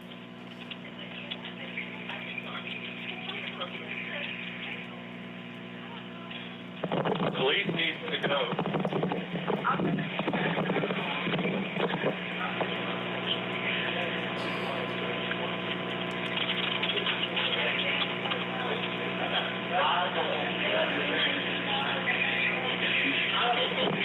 Can you direct the emergency crews to him, sir? Sure. Okay.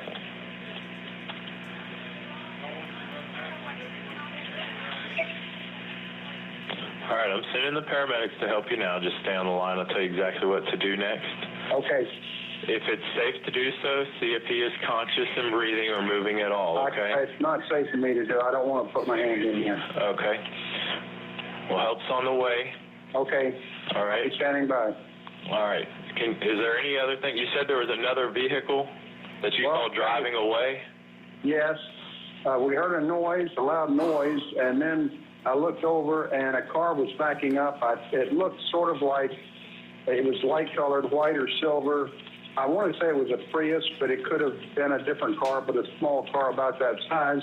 And it left the scene rapidly, which seemed to be unusual. There's usually not even a car over there. And I've heard about break-ins in the area, and so I decided to walk over and take a look.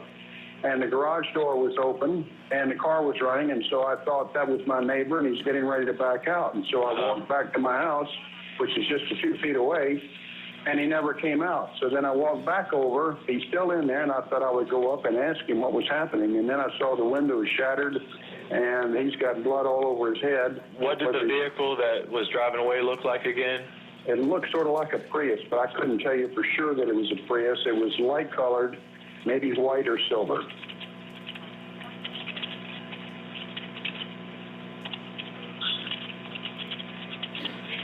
I'm going to be over here waiting for the EMT, honey. Okay, go ahead, but just tell the kids to hold on inside. They're okay. So tell them I'm out here.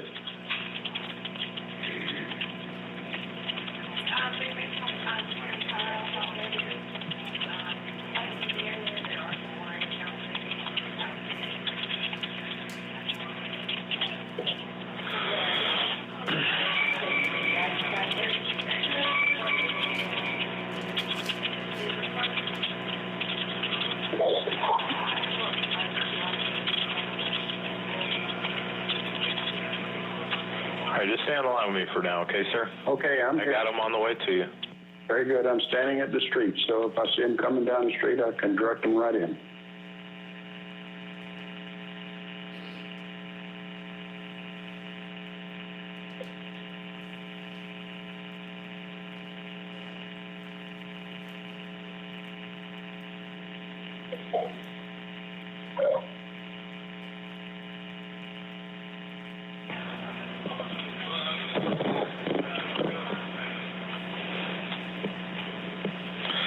So he won't respond respond to you at all? Not you to me. holler at him in the or window. anything? Yeah, he didn't respond, but his head's kind of moving around. But Okay. I've walked away from the car right now. I'm standing at the street, so And he's just parked in the garage? It doesn't look like he crashed into the No. garage? no. Okay. He's inside. The window's shattered. The garage door was up. Okay.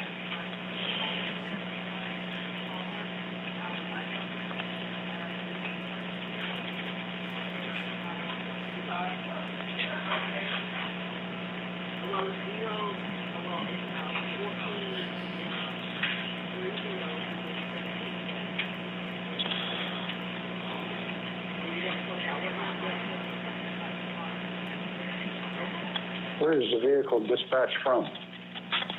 I'm not sure. Give me a second. I'll try to see where they are, okay?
Is he still moving around? I don't know. I'm standing at the street now. I'm trying to wait for your vehicle. Did you say you were checking on where it was? Yes, sir. Or where it's coming from? Mm-hmm. Where is it coming from? I'm checking. Okay. Got several people on the way.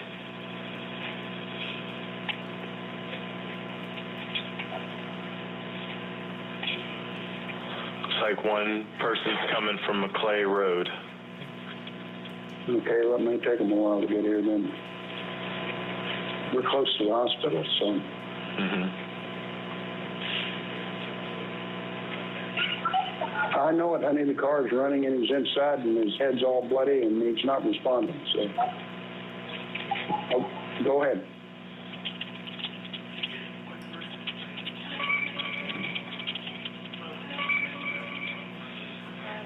So you're saying his head is bloody now? Yeah, it's been bloody. I mean, it's the window shattered. I don't know if he's tried to shoot himself. I don't know what the situation is.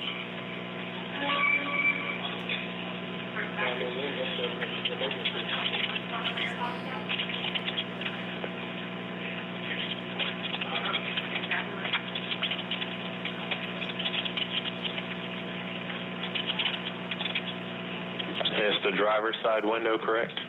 That's correct.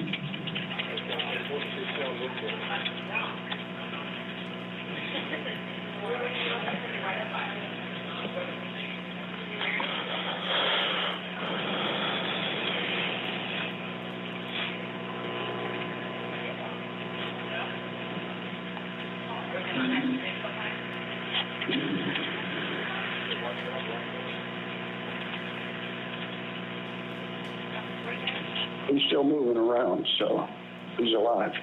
Okay.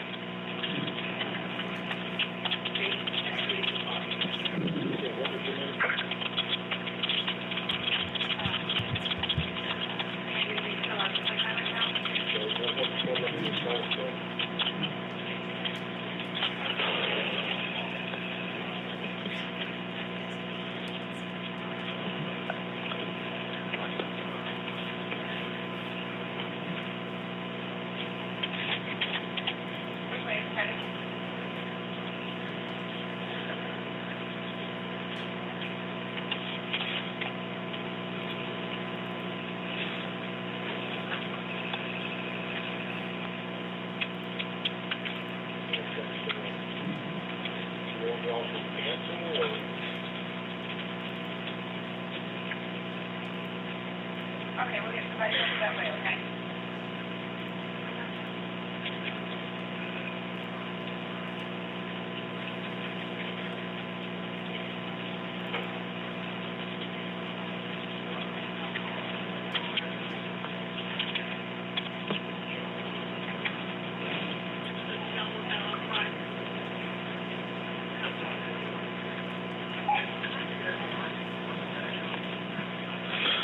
Looks like I should have an officer coming up the roadway. Okay, well, we need EMT.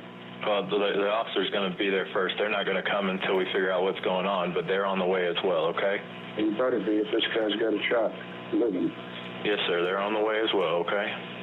Yeah, it looks like he's could be an officer now.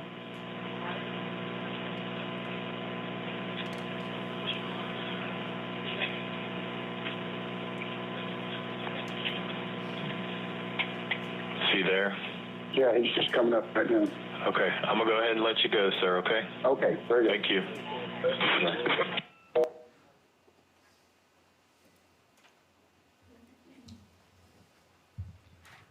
Mr. Geiger, when you observed the first responder arrive at the scene, that was at the 14-minute and 36-second point into that call. Is that accurate?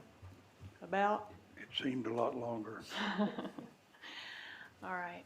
And during the time that we listened to that 14 minutes and 36 seconds, Mr. Markel was still alive and moving. That's correct. No further questions? Ross? No questions for Mr. Garcia. No questions, Your Honor. Thank you. All right. Any juror have a question of this witness, just raise your hand, write it down on a piece of paper. We'll go sidebar to the bailiff, select the question.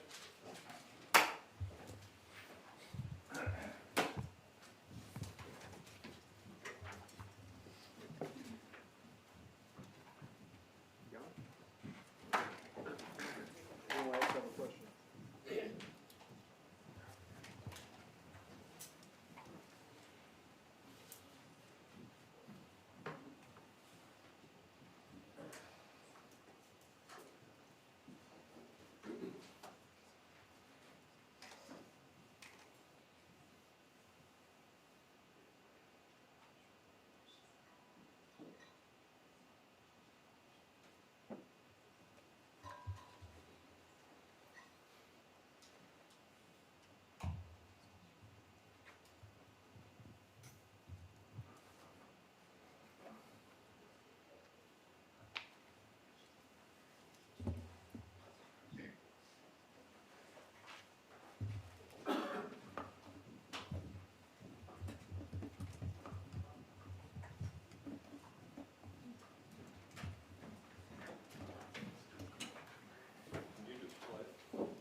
We just wanted to clarify, Mr. Geiger, which is your house and which was Dr. Markel's house? How do I make this thing look good? What's that? Okay, it just, button right there, Oh, little red dot. right. This is my house right here. This is Mr. Markel's house here. Any follow-up from the attorneys? No, sir. No, Judge. No, Your Honor. Thank you. All right, you can step down, Mr. Geiger. Do we need to keep him further? No, sir. Either side, y'all need him for any reason. No, Judge. You need Mr. Geiger held for any reason. No, Your Honor. All right, you're excused, Mr. Geiger, free to go about your business. You have a brief witness you want to do before lunch? Yes, Your Honor. State calls David Sims. Okay.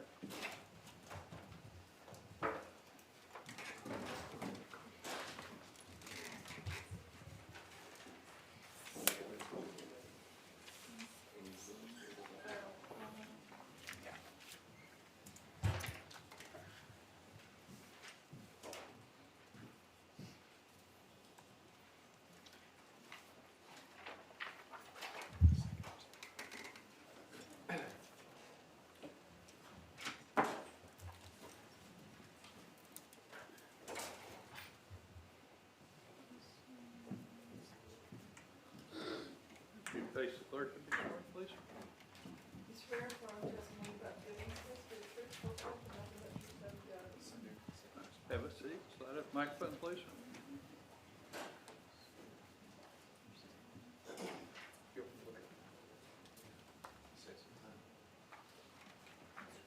Sir, please introduce yourself and spell your last name.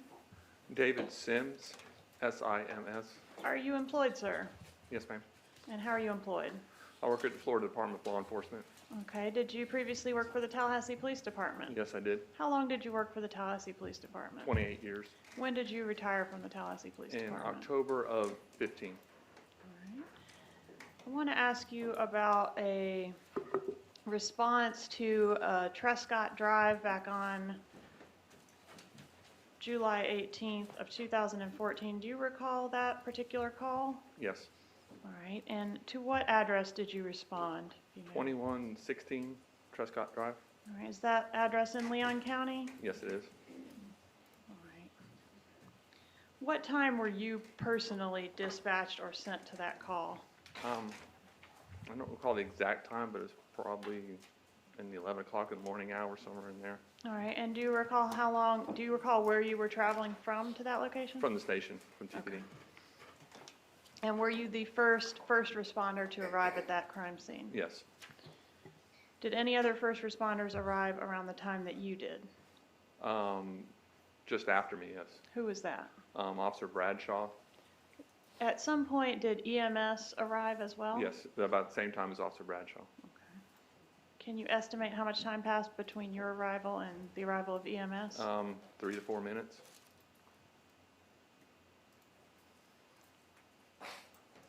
Did you have contact with a James Geiger there at the scene? Yes. And did he point out a vehicle to you? Yes. All right, I'm going to show you what's been marked as State's Exhibit 9.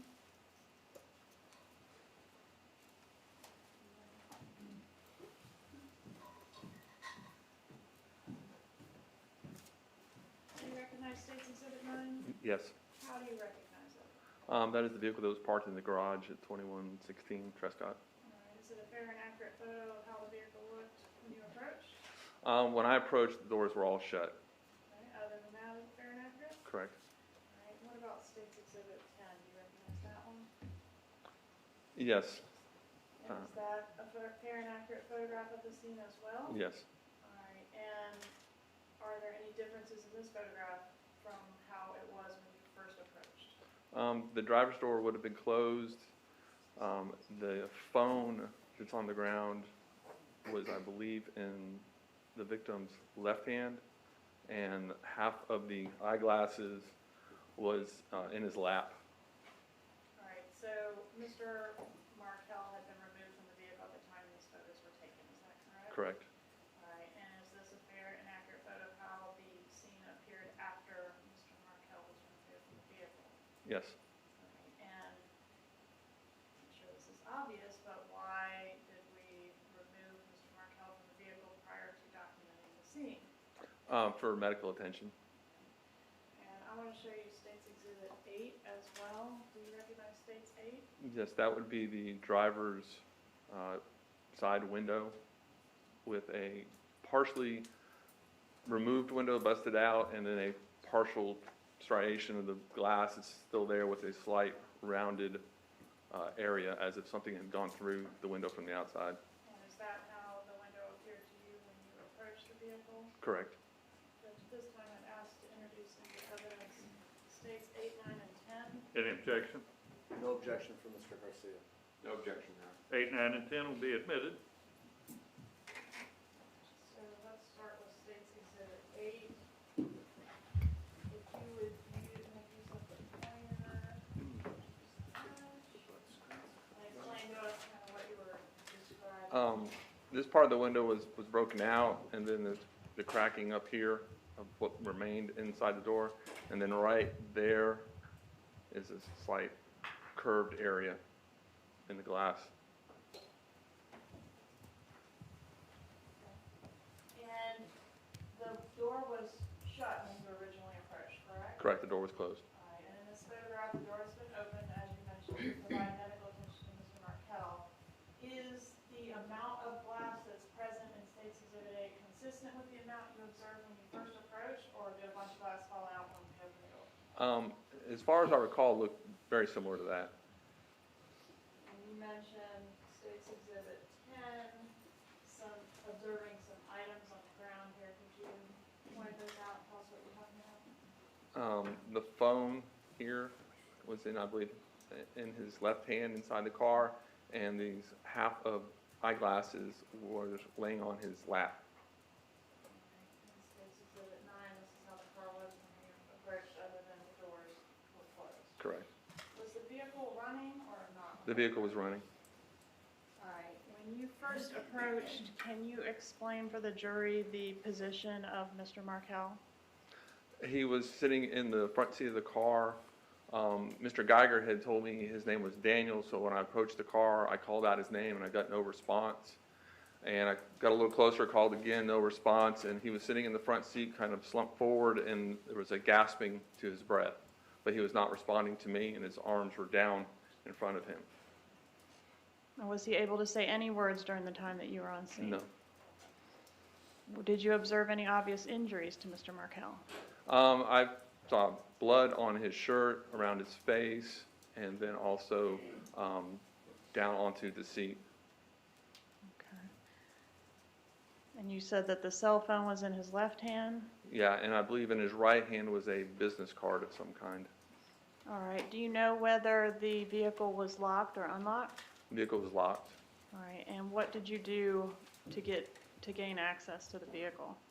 In the picture that had the window that was broken out on the driver's side, I reached in, and usually what standard procedure for me was I had a pen in my uniform, and I'd use the pen to hit the unlock, not to contaminate any fingerprints, hit the unlock, went around to the other side, opened the door with the pen, opened the door, and reached in, made sure that the gear shifter was in park, which it was, and then turned the car off and took the keys out for the victim's safety and for first responder safety. Who was responsible for removing Mr. Markel from the vehicle? The EMTs. All right. And did the EMTs provide medical assistance that you observed? Yes. Do you know what particular medical assistance was provided while you were on scene? No, I do not. Did you enter the residence? Yes. Did you observe any evidence to indicate that a perpetrator had entered the residence? No, and myself and Officer Bradshaw and Officer Brandon, we had to use the keys that were taken out of the ignition to unlock the door in the garage into the house to search the house. That door was locked. All right. As were the front door and the back door. Okay, so no signs of forced entry to the residence? No. Was there anything indicating a sign of a struggle or a robbery inside the residence? No. Or outside, for that matter? No. No further questions? Cross.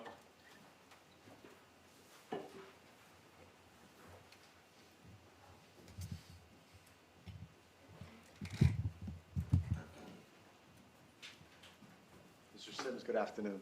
Good morning. I'm sorry, good morning. Do you know what time the initial distress call was made to 911? No, I do not. When did you get the initial call? I heard the call. My job was I was sergeant and I was the supervisor for the Bravo district, which is basically the northeast side of town. And I would hear the calls on the radio, and they would be dispatching officers to that call. I think Officer Brandon was the primary officer sent to that call. And I was at the station. I heard the call go out, but I was working on some paperwork, and I finished that up, and then I left the station to go to that. So I wasn't technically sent there. It was Officer Brandon's call. I just got there before him. So you heard a call, finished whatever work you were doing. Right. And then you got to the scene before the person that was supposed to get there, correct? Right. Now, roughly how long was it from when you first heard the call to when you arrived? I'm not sure. I'd have to see the computer-aided dispatch. Can you give me a guesstimate? Was it 2 minutes, 5 minutes, 10 minutes, 20 minutes? It would be less than 20. And so during that time, from the initial dispatch, there's no way, or you don't have any direct evidence as to any of Dan Markel's movements inside the vehicle, is that correct? I do not. And so while you found him with a cell phone in his left hand, you don't know that's how that cell phone was 20 minutes before that, correct? I do not. The same goes with the business card? Correct. Or anything else within the contents of the vehicle, correct? Correct. No further questions. Magbanua. No, Your Honor. No All right, questions. redirect. No, sir. All right, any juror have a question of this witness? All right, you can step down. Do we need to keep him any No, further? he may be released, Your Honor. You need him for any reason? No reason, Your Honor. All right, you're excused. Thanks for being here. You're excused. Judge, I do have one other very brief witness if you're interested in that. Okay. State calls Stuart Schlazer.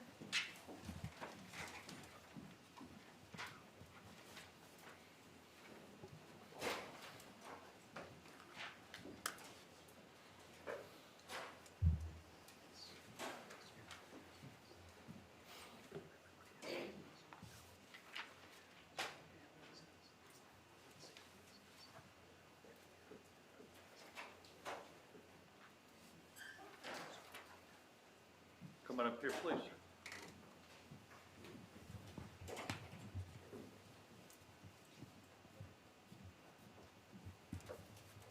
Would you face the clerk here, raise your right hand to be sworn? Swear affirm testimony about giving this case to be the truth, full truth, and nothing but the truth, so help me God. Have a seat. Slide up the microphone, please, sir. May proceed. Sir, please introduce yourself to the jury and spell your last name. My name is Stuart Schlazer, Schlazer. I Spell guess your you first name, better please. spell too, Stuart since as well. there's- Stewart. Thank you. All right, Mr. Schlazer, how are you employed? I am a music teacher. All right, how were you employed back on July 18th of 2014? I just quit my job at the School of Arts and Sciences in Tallahassee to accept the job that I currently teach at. All right, and do you recall a phone call with Dan Markel that occurred on that date, July 18th, 2014, around 11 a.m.? Yes. Did something unusual happen while you were on that call with Mr. Markel? Yes. Could you explain what that was? He said, "Can you please hold on a second? There's an unfamiliar person in my driveway." I said, "Yeah, sure." And then I waited for him to get back to me. He never did. I heard a loud sound, and then I heard him breathing like this. He never spoke another word to me. I asked him, "Are you okay?" I screamed into the phone, "Are you okay?" And then I hung up and texted him, "Are you okay? Is everything okay?" And then I called 911. And was the nature of your call with Mr. Markel having to do with your position as a music teacher? Yes, he was interested in my opinion of the School of Arts and Sciences. I see. All right, and so he asked you just to hold on because there was someone in his driveway. Yes. All right, go ahead. I said, he told me he was driving home, and then it sounds like he got there and saw an unfamiliar person. All Yes. right, and was that the word that Mr. Markel used, unfamiliar person? Yes. No further questions. Prof.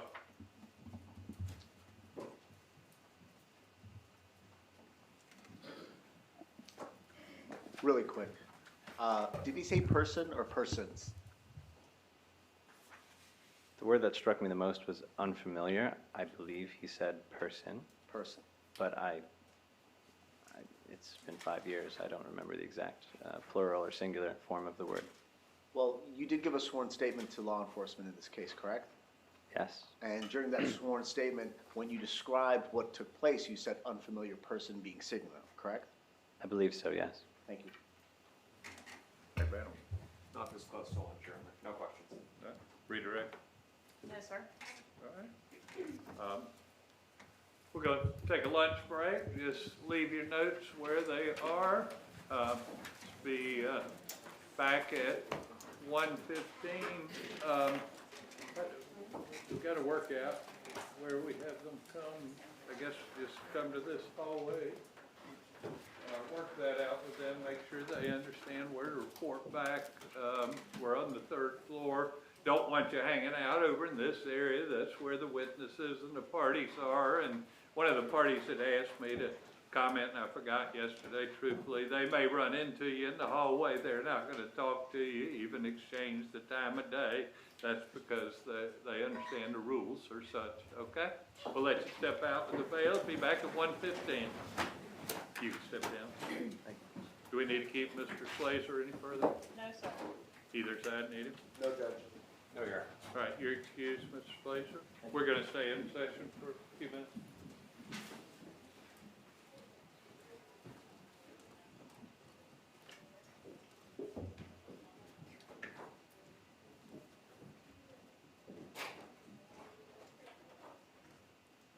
Everybody be seated. I just want to clean up a couple of things in opening statement. Both sides talking about people in many instances by first name. We're not going to get into just referring to people by first name. I decided not to intervene since it involved both sides. But we need to, I want to refer to people either Mr. or Miss or by their full name. We're not going to get into referring people by just their first name. That becomes a little too casual. We're not going to get into speaking objections. If you have an objection, stand, state your legal objection. If you feel a sidebar is needed, let me know that. I may or may not grant a sidebar. Please don't abuse the sidebar. I've been here a little while. I generally know what the objection means, but if there's something you think I don't understand, then ask for a sidebar. Be largely a matter of how often there are requests for sidebars, my view on sidebars. So, but legal objection, any other discussion should be at sidebar. At lunch, I want the state to show, I added about 15 minutes to lunch, so we had time. I want you to show the defense, the exhibits. So you've marked, Ms. Kappelman. Y'all stay and look at the exhibits after that. We don't need to go through a big charade of showing it to the other side. You know what's been marked. If you change anything, Ms. Kappelman, let them know. But y'all know what's been marked and what number has been marked on, so we're going to move it along a little bit.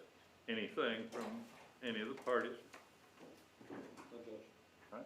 Your Honor, with respect to the evidence, if the state could, I heard numbers on some of the pieces of evidence in the hundreds. I don't know how quickly we can get through all of that. I don't know if we can do it during lunch. I don't know if the state would be willing to give it to us in chronological order, so that if we can't get through the whole group, we could review tomorrow, also on Tuesday. We're available over the weekend to look at all of it. I'm not going to get into y'all's negotiations, all right? We'll be in recess till 1:15.